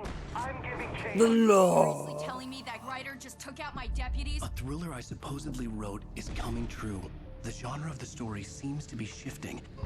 It's turning into a horror story. I was told that Alice had been kidnapped, but that was a lie. We don't have his wife. We don't know where she is. Her purported kidnapper was eaten up by the Dark Presence before it attacked me.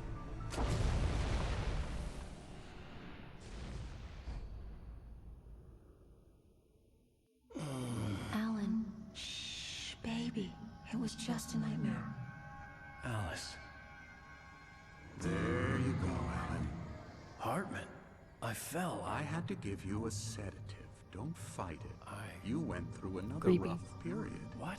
Right now, it's very important that you stay We need to punch this guy I want again. you to have another episode. You're a patient at my clinic. Have been for a while now.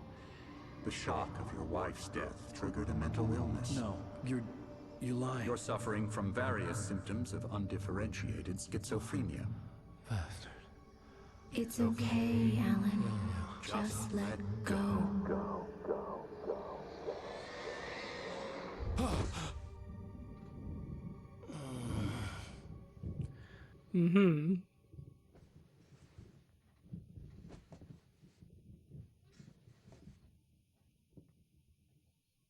I felt groggy.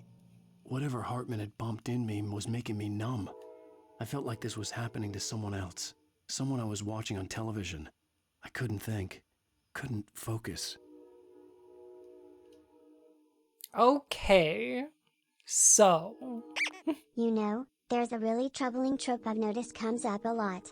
The therapist is a gaslighting fiend who wants to ruin your life and control you. Yeah, I can understand that. Yeah. Yeah.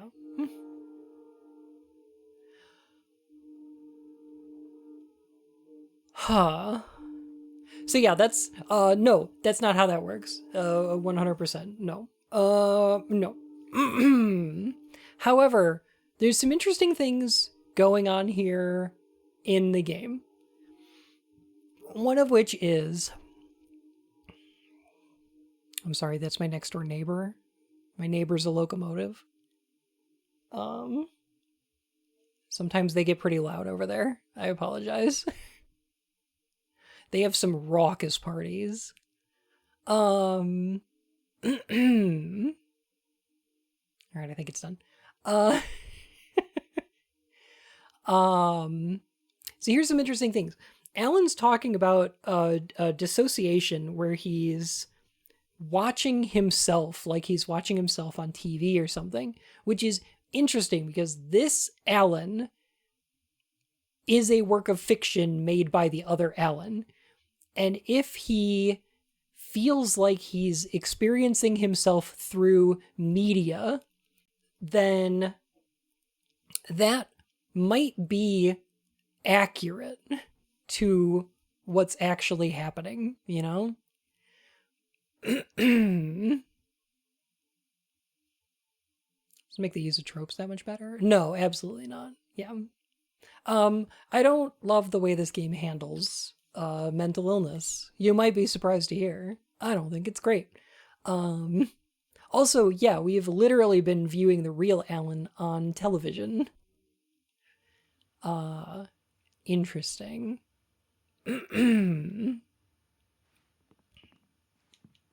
Just saying. Are you thinking Alan's a bit of an egg?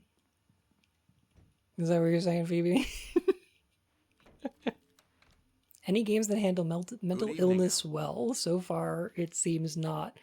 I heard good things about Hellblade Senua's Sacrifice. I've never played it. I don't know. Couldn't tell you. Sam Lake apologized for his interpretations on mental illness. I don't think this is the kind of thing that requires an apology. I don't think so. There's a reason it's portrayed like this. I don't know if there's a better way to do it. Are we feeling better now? Feeling calm? Yeah. I see you brought your pet gorilla with you. So sure, I'm calm. I get the message. Loud and clear. Why, right. That's the spirit. You're being very brave, Alan. I understand you're confused. I would be more concerned if you weren't suspicious of me. Oh, Psychonauts 2 is excellent, blame you yes. for it. Big of you. Now, why don't you come with me? We'll reacquaint you with my clinic and go over everything you might have forgotten. Little walk and some fresh air? Yes, it will do you good. This corridor is for I do want to punch patients. him. Most of them aren't here right now. Jack took them out for a fishing trip, except for the ones who are particularly vulnerable, of course. I encourage creativity as a part of the recovery process here at Cauldron Lake Lodge. I specialize in treating artists. I bet you do.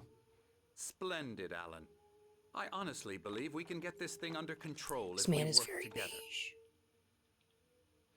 This way, Alan. I don't blame you, Alan. Why? I'd be concerned if you didn't think I was a giant blowhard.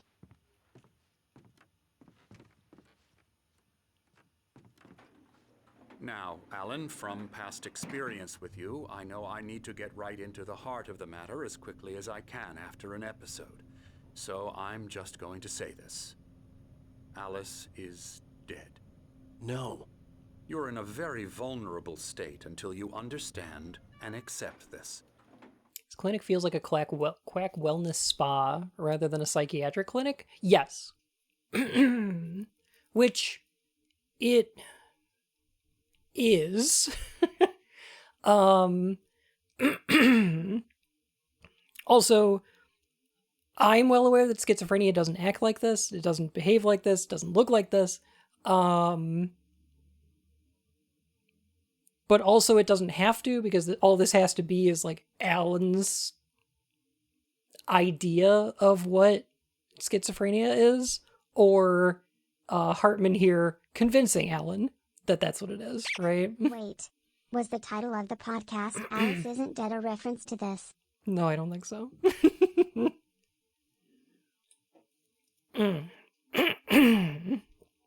So, here's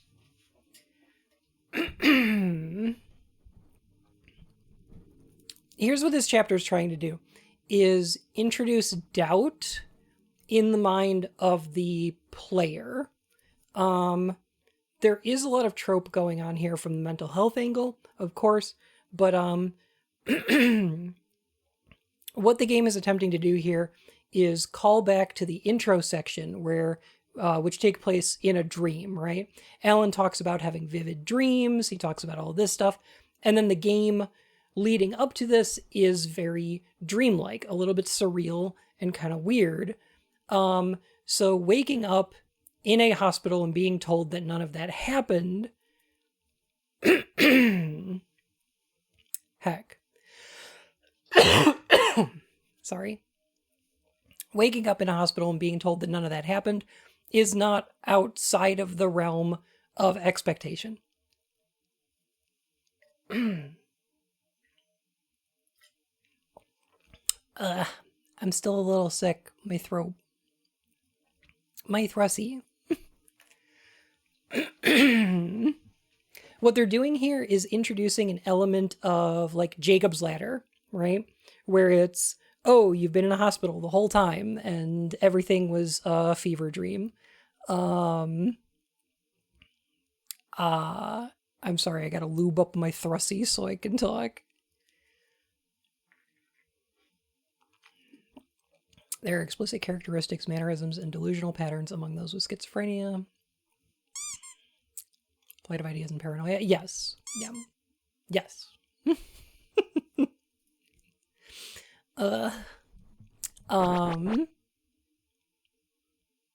Yeah, this doesn't fit with schizophrenia. As far as I know, I'm not a psychiatrist.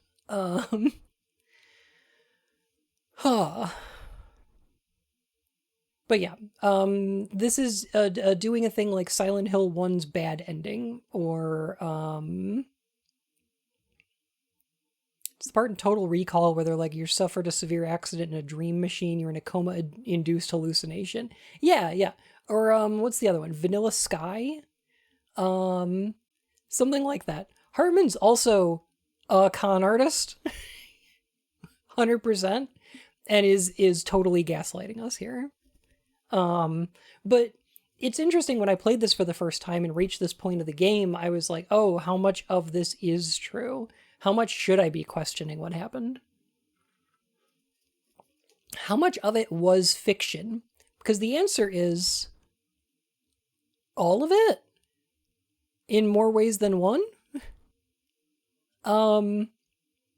Because all of the stuff leading up to this was made up, because it's all Alan's writing. That's all fiction. That's coming true, but also, I mean, we're playing a video game. Dr. Hartman telling us that none of this happened is very similar to Metal Gear Solid 2's Colonel saying, turn the game console off right now. You know, there's a similarity there. Alice drowned, and you couldn't face that. You're suffering from hallucinations, paranoid delusions, unusual thinking, an obsession about light and darkness, a feeling that everything revolves around you, your thoughts and dreams. Hartman's really smart pointing out that specific fact. It is weird that everything leading up to this revolves around Alan like he's the main character. That is weird.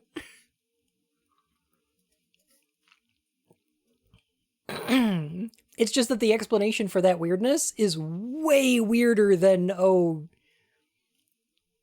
you're having an episode, you know? They tell you to turn the game console off and you're sitting too close to the TV. I felt like it knows. Yeah, for sure. I just don't like this part of the game. Might have to do with my own mental health, though. Totally understandable. I feel like this is... Kambussy? Sklomussy? I have no idea what you're talking about, but you woke up just in time. Let's go get ice cream. Let's get ice cream. No, I totally understand that, because this is a very negative portrayal of, like, mental health care. Because this is not mental health care. Hartman is supposed to be a quack who's running a con.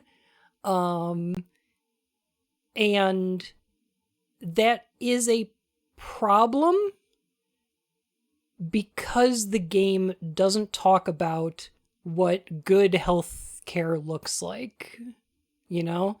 The game only portrays this type of healthcare, which can come off to the audience as the game saying this is what mental health care looks like. Period. Right? That I think is the biggest problem of this, is not necessarily this portrayal, but the fact that this portrayal isn't contrasted with anything.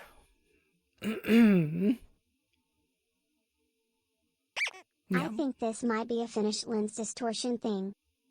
I don't know. I think this is mostly based on the way that American media portrays healthcare, to be honest. Like, this is pretty much in line with a lot of American media's like opinion of therapists, right?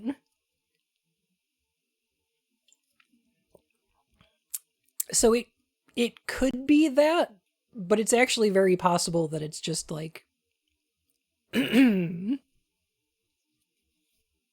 Finn would recognize this as really suspicious immediately. Possibly, yeah. Yeah. Your mind has constructed an elaborate fantasy scenario in which your writings are affecting reality. She has been kidnapped, and supernatural forces of darkness are trying to stop you. We go this way, Alan. I wasn't ready for another shot, so I went along with it. He had to be lying. But under the influence of the drug he had given me, I had to fight not to believe his words. I don't think drugs It's do all that. in your head. You've been making it up. Apart from the tragic accident with your wife, no one has been killed. Your delusions are just a manifestation of your subconscious mind trying to protect you from the too painful truth. Okay, two things I want to point out here. One of the reasons that makes Hartman here so insidious is that he knows way more than he should. Alan hasn't really told anyone about his theory that his writings are coming true, and Hartman's just laying that out there, just being like, he literally knows how the lake works, which is not something that, like, Wake even totally gets.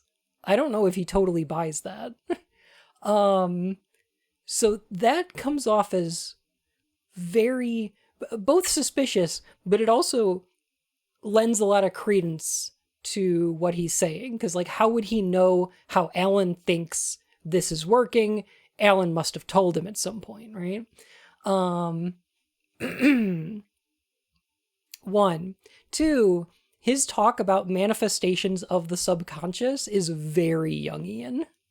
Unless we fight the fantasy, it will return. I know the instinct is to resist me, but think about it. Doesn't this make far more sense than the insane supernatural conspiracy you have concocted in your mind? You're a skeptic by nature, Alan. We both know this. Everything can be explained logically.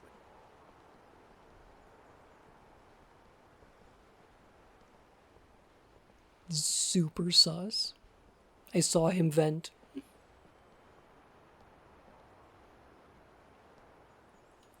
I never get tired of this view. Very inspiring, isn't it? Cauldron Lake spread below us. I could see Mirror Peak on the other side of the lake.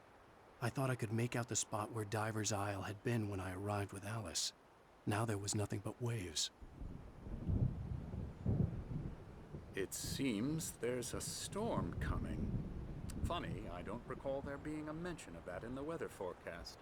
Well, no matter. This way. Follow me. Inspiring, isn't it? Really makes you want to write, doesn't it? Alan, what I'm telling you is good news. Right now we're in control. Every time you have a relapse, it gets more and more difficult to resurface from the dark depths of your imagination. Not surprising, considering your profession. Imagination is what you work with. After all your nightmares, this should come as an immense relief to you.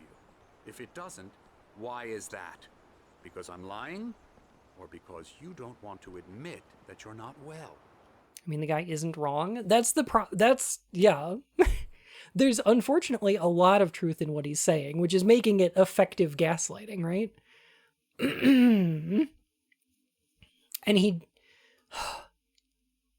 the fact that he brings you out to the lake to show you that the island is missing, when Alan here hasn't necessarily seen that until this point, you know? Alan, this is great news. Your Macy is much looser than we were worried about. My God. It's very natural for you to think of me as your enemy. It's part of the I illness. let him talk. After all, Hartman I'm the obviously one loved trying his to own bring you voice. out of the His world words you've echoed constructed madly for inside yourself. my head. But I I can't dug my do nails it into by the palms of my myself. hands to stay You need focused. to work with me. Once you accept that, we can begin the journey towards your I love Alan talking over him, or thinking over him there. on. Let's go inside. That's cute. Here's the entrance to the office wing. That's for staff only. You were impressed by my trophies when you first arrived here. I do love to hunt. The great outdoors, man versus nature. It's wonderful stuff. Pretty damn wonderful, yeah. You never trust a man who enjoys killing animals. You just can't.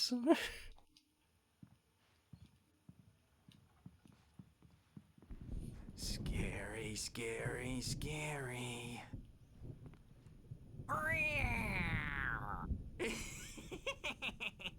Emerson. I want to say that this character crawling over this couch is a reference to Twin Peaks. When the character Bob climbs over the couch.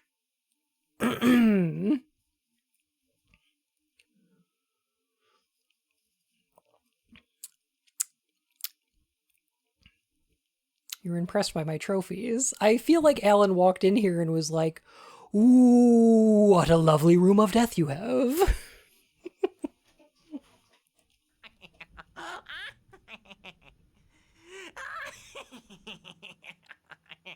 I'm a real bad dream, mister. You should be afraid of me. Don't want to run into me in the night, that's for sure.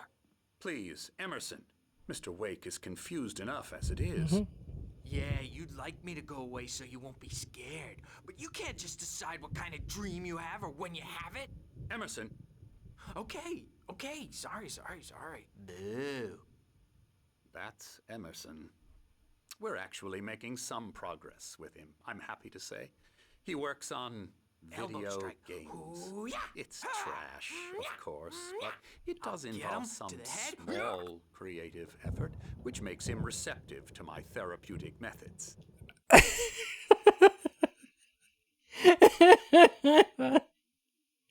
Obviously.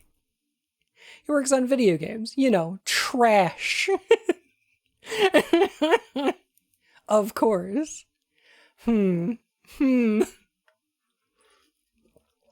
This is very funny. He made something called Flappy Bird. It'll never amount to anything, but it makes him happy. Now I want to punch Dr. Hartman. He deserves it. Big time. Cannot reason someone with schizophrenia out of their delusions. That's diagnostically part of the condition. Similar delusional disorders that aren't so resistant to logic, but schizophrenia cannot be outsmarted. That is one of those ones that is a result of brain chemistry, as far as I know, and requires medicine. With medicine, I think that cognitive behavioral therapy can be more effective, but again, I'm not sure. It's been a long time since I took psychology courses. No kidding.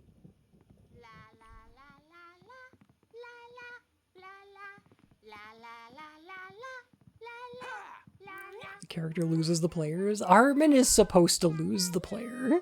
Now, We are not supposed to like I've Hartman. noticed the typewriter in your room. You've been writing as a part of the therapy. As soon as you feel up to it, you should continue.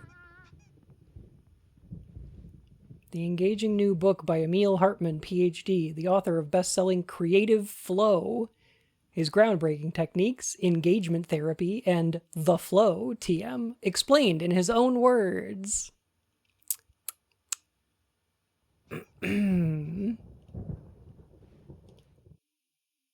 Okay. So here's the thing.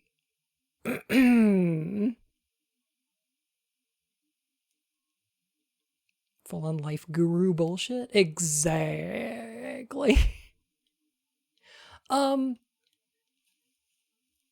section reminded me of an old Jack Nicholson movie where he fakes a condition and is sent to an asylum instead of a jail. You're thinking of One Flew Over the Cuckoo's Nest. Euphemistically described as trouble with medication compliance. So there's two things about One Flew Over the Cuckoo's Nest that I feel like I want to talk about. One of which is that we never got an adaptation of that book that's true to the source material. It's weird that the Jack Nicholson movie is such a comedy when the book itself is almost surrealist horror.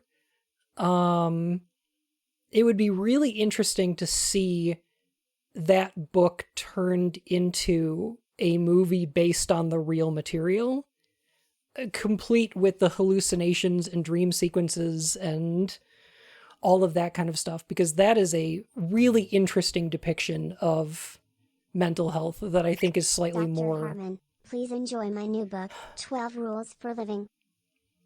Slightly more accurate to the experience of it. But boy, is it stressful, yeah.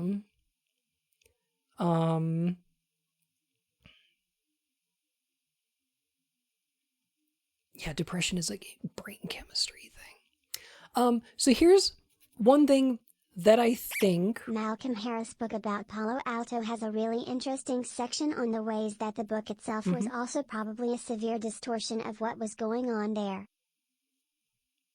I don't know if I've heard of that.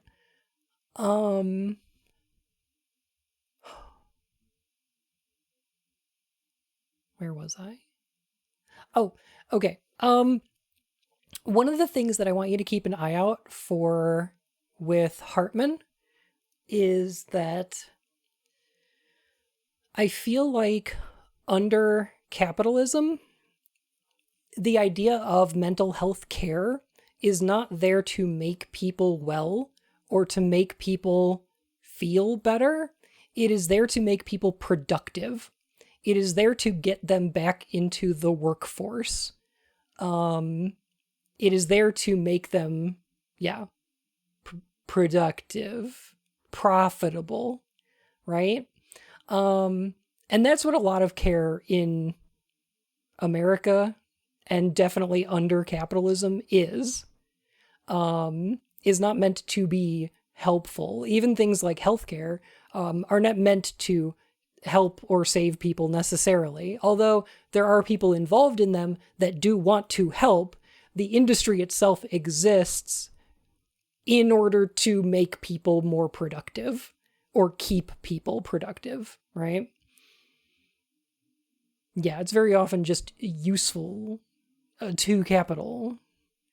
So that's a thing that I want to keep an eye on when it comes to Hartman, is when he wants to use care simply to make these artists productive again.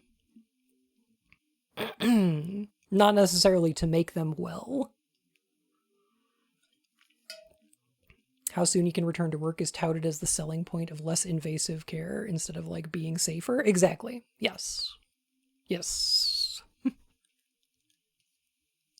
Schizophrenia is rough to deal with. It's especially bad if the person is paranoid about taking their medication. The hardest part of dealing with it, in the cases I saw, was people trying to work to support themselves while dealing with it.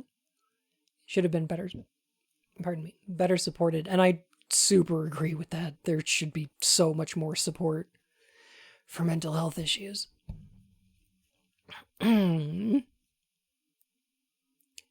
Yet I feel Alan's manager is a character that, though ridiculous, is portrayed as somewhat actually caring of Alan. Yes. Correct. Very good. The people who are trying to take advantage of Alan are people like Hartman and the Dark Presence. The people supporting Alan are Barry and Alice.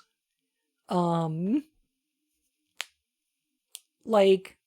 the fact that Barry is his producer doesn't necessarily mean that he is trying to take advantage of Alan's work the way that, like, Hartman or the Dark Presence would be.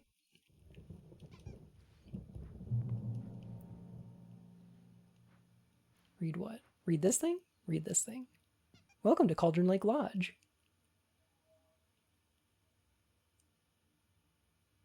Here to give you the specialized help you need, please observe the following. Ask your friends and family to schedule visits beforehand to ensure they don't interfere with your therapy and or periods of creativity.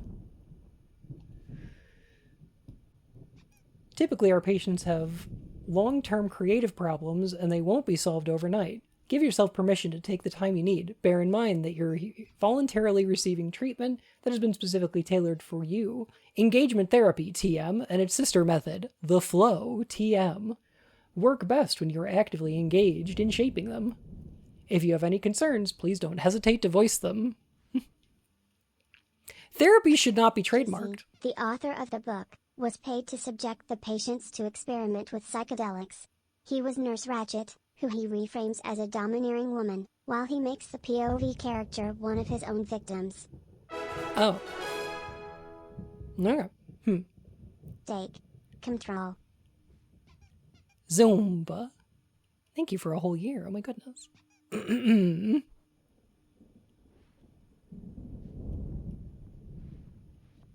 patent medicines doesn't surprise me one bit. Oh yeah, no. Like, My rheumatism's killing me.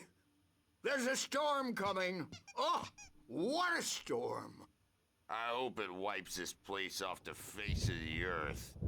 And these two are the Anderson brothers, Odin and Thor. They had how should I put this? A heavy metal band in the 70s and 80s called Old Gods of Asgard. yeah, because they're fucking New rad. first names to complete the image of Viking gods. After the band broke up, they lived on a farm nearby. They are, well, in advanced stages of dementia. They're well cared for, TLC and all that. There's nothing more that can be done. I'm afraid that the rock and roll lifestyle has left its mark. What an asshole. Oh, that won't do. I'm so sorry to cut this short. His hammer Now, be Alan, like. The power has been acting up. I'd better go check on it. We'll continue this soon. Meanwhile, when you feel up to it, return to your room and try to write. It really is for the best. Don't you think? Yeah, Alan. Be profitable. Oh, he'd love to fish out our secrets, but he has no clue. He's not crazy enough. Not crazy like us, Sonny. Yeah! Being crazy's a requirement, Sonny. Who else could understand the world when it's like this? It takes crazy to know crazy. That's the sanest thing I've heard in a while. Zane! You're all right, Tom. Hey, we like him, don't we, bro? He's got to go to the farm. The Anderson Farm. Valhalla! We wrote it all down, lest we forget. A crash course. All you need to know to get your head right. You need to find the message. Here, Sonny, here's something for you. Gave me a rash, but I kept it safe from these bastards. I don't want to know where that's been. These two rock, literally. Or according to Hartman, I was sinking back into the fantasy. I was convinced he was lying to me about everything. Crazy or not, the Andersons made more sense. Tom, you got any booze on you? Yeah, no.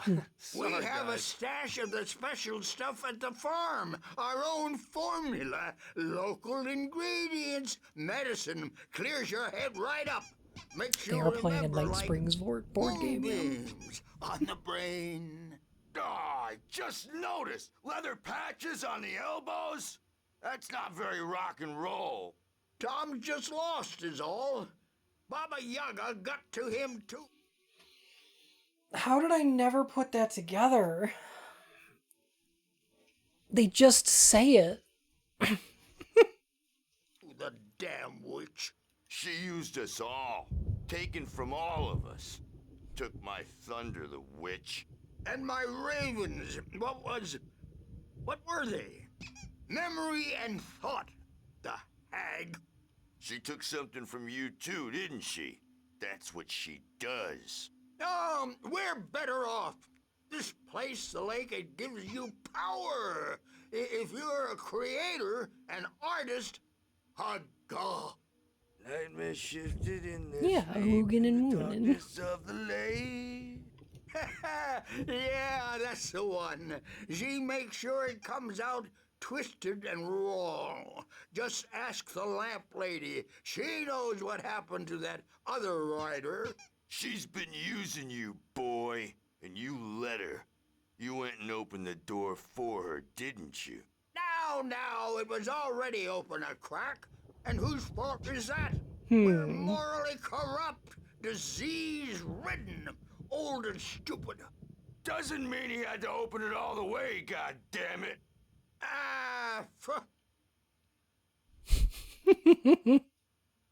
So tired.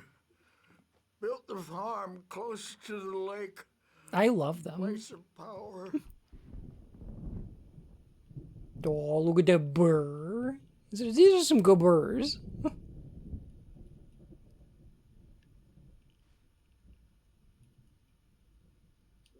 Place of power. Take control.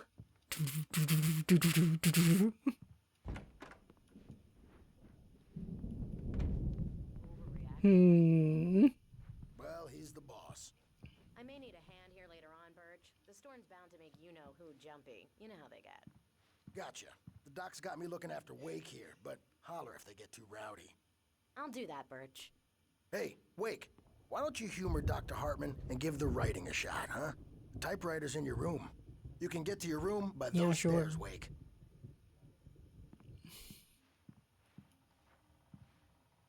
The doors were locked. Hartman and the nurses would have keys, but there was no way to get my hands on them.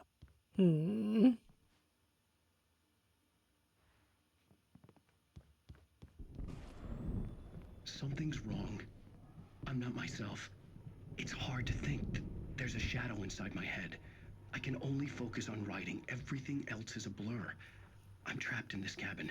Have been for days, but it's always dark outside. My editor is real. I saw her again. She's not human. It's not human. A dark presence is wearing the old woman's face. She was covered in clinging shadows. There's a hole in her chest where her heart should be. I think I've made a horrible mistake. I don't think I'm any closer to saving Alice. It's been lying to me, using me to get the story it wants, and the story will come true.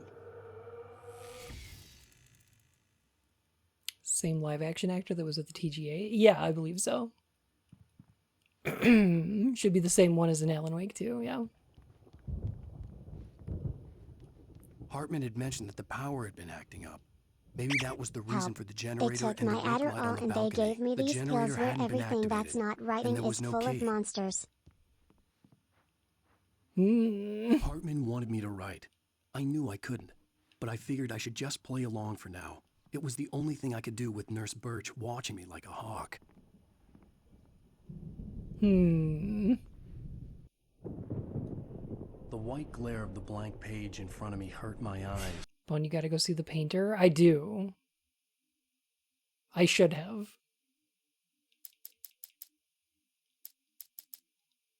Do you think it checkpointed me?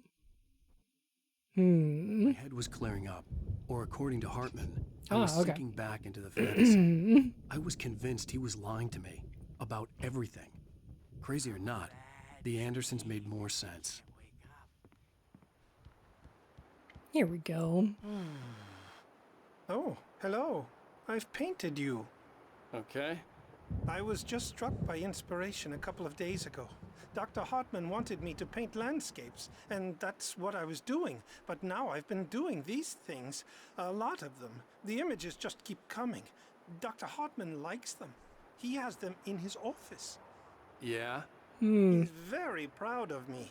He says I'm getting much better. I think I'm getting better. Well, I guess I'd better start wrapping this up.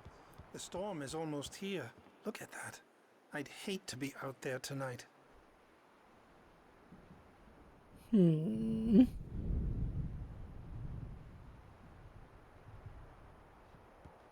Oh, hello, I've painted you. Up either because they have feelings too, and I have to listen to them because they're not scared of me, and everyone should just shut up, shut up, shut up. But I don't see nightmares I may need a anymore hand here because later on, I'm Burge. too The storm's bound to make you-know-who jumpy. You know how they get. Gotcha. The doc's got me looking after Wake here, but holler if they get too rowdy. Spin. I'll do that, Burge. Something's wrong. I'm not myself. It's hard to think that there's a shadow inside my head. I can only focus on writing. Everything else is a blur. I'm trapped in this cabin. Have been for days, but it's always dark outside. Wake, why don't you humor Dr. Hartman and give the writing a shot, huh? Yeah, I'm working on it. Oh, this is my room. There's a hole in her chest where her heart should be. I think I made a horrible mistake. I don't think I'm any closer to... The white glare of the blank page in front of me hurt my eyes. My hands began to shake uncontrollably. Everybody, calm down. Put that down. Bert, I need help. Hey, Wake, you stay here. I'm gonna go see what's up. You just keep doing what you're doing.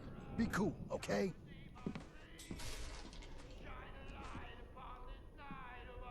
I didn't know what the chaos was all about, but it could be my only chance of getting out of here. Where the hell did he get a damn hammer? So, I got a question for y'all. Just put the typewriter in dark mode. Oh, that makes sense. I got a question though, actually. Do you think that this Alan can write? Because I don't think he can.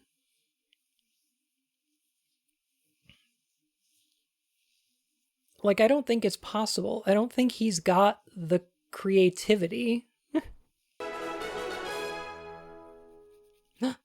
Commando, thank you for the Prime sub. Oh my goodness. Like, you can't read in a dream kind of thing? Kind of, yeah. Can the real one? I mean, ostensibly, yes. I mean, ostensibly, Alan Wake can write. But, you know, like, if the original writes his writing, yeah, possibly. I don't know if writing is a capability that the creation has.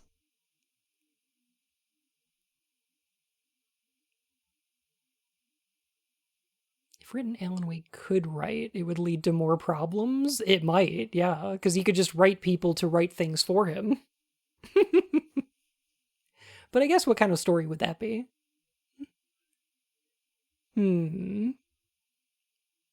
Because the real one doesn't think he can write, the creation can't? Possibly that, or possibly that, like, because this Alan is a creation that's brought to life by the Dark Presence, the Dark Presence can't write.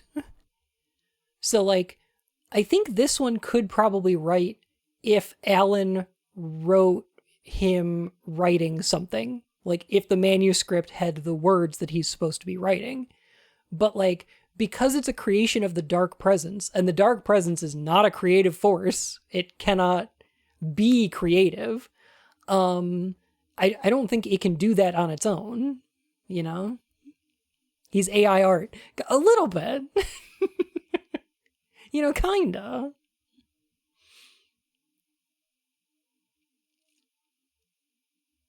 He's created Alan as a manifestation of his own writer's block, so the point where the real Alan gets inspired to write, the created Alan goes away. Kind of, yeah. Does Alan write a Zane that writes stuff? So that's an interesting question because, not exactly.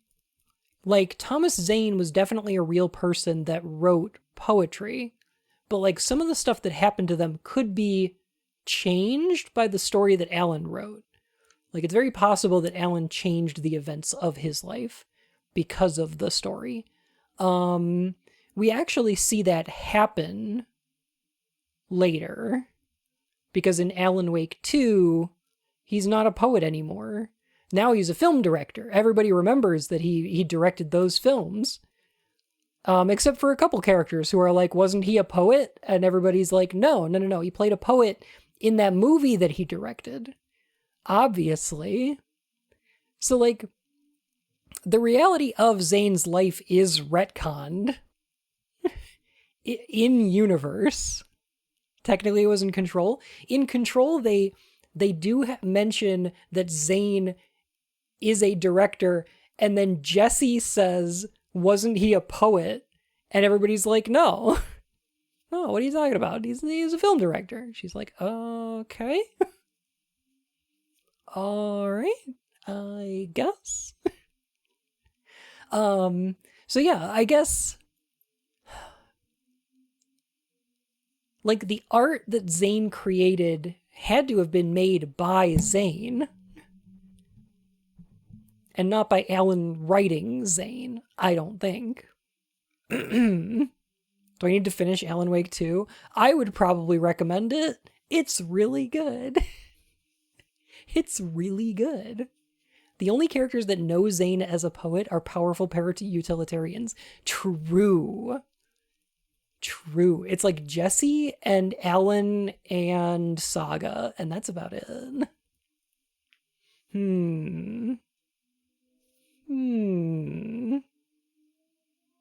Is Alan Wake 2 better than the original? Much.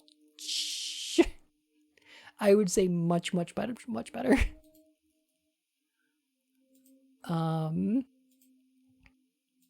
Alan Wake 2 made me reconsider the first game's quality. I thought that this game was fine. I thought that Alan Wake 1 was a fine game. Totally acceptable. I now think it's a brilliant masterpiece, and that's because Alan Wake 2 is so fucking good. That I have now rethought my position. I think it's really good.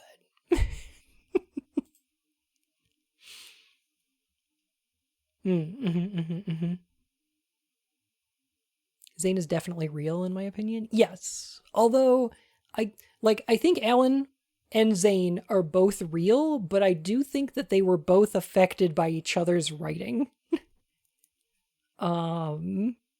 In some ways, which is fascinating to think about. It's a loop. My media literacy was not great back then. Same. Loving what an amazing game makes you realize how great something else is. True. All right. I am quite hungry though. So if it's all right, I think I might leave this here for now and go find us someone to raid. If that's all right. Heck. I must consume.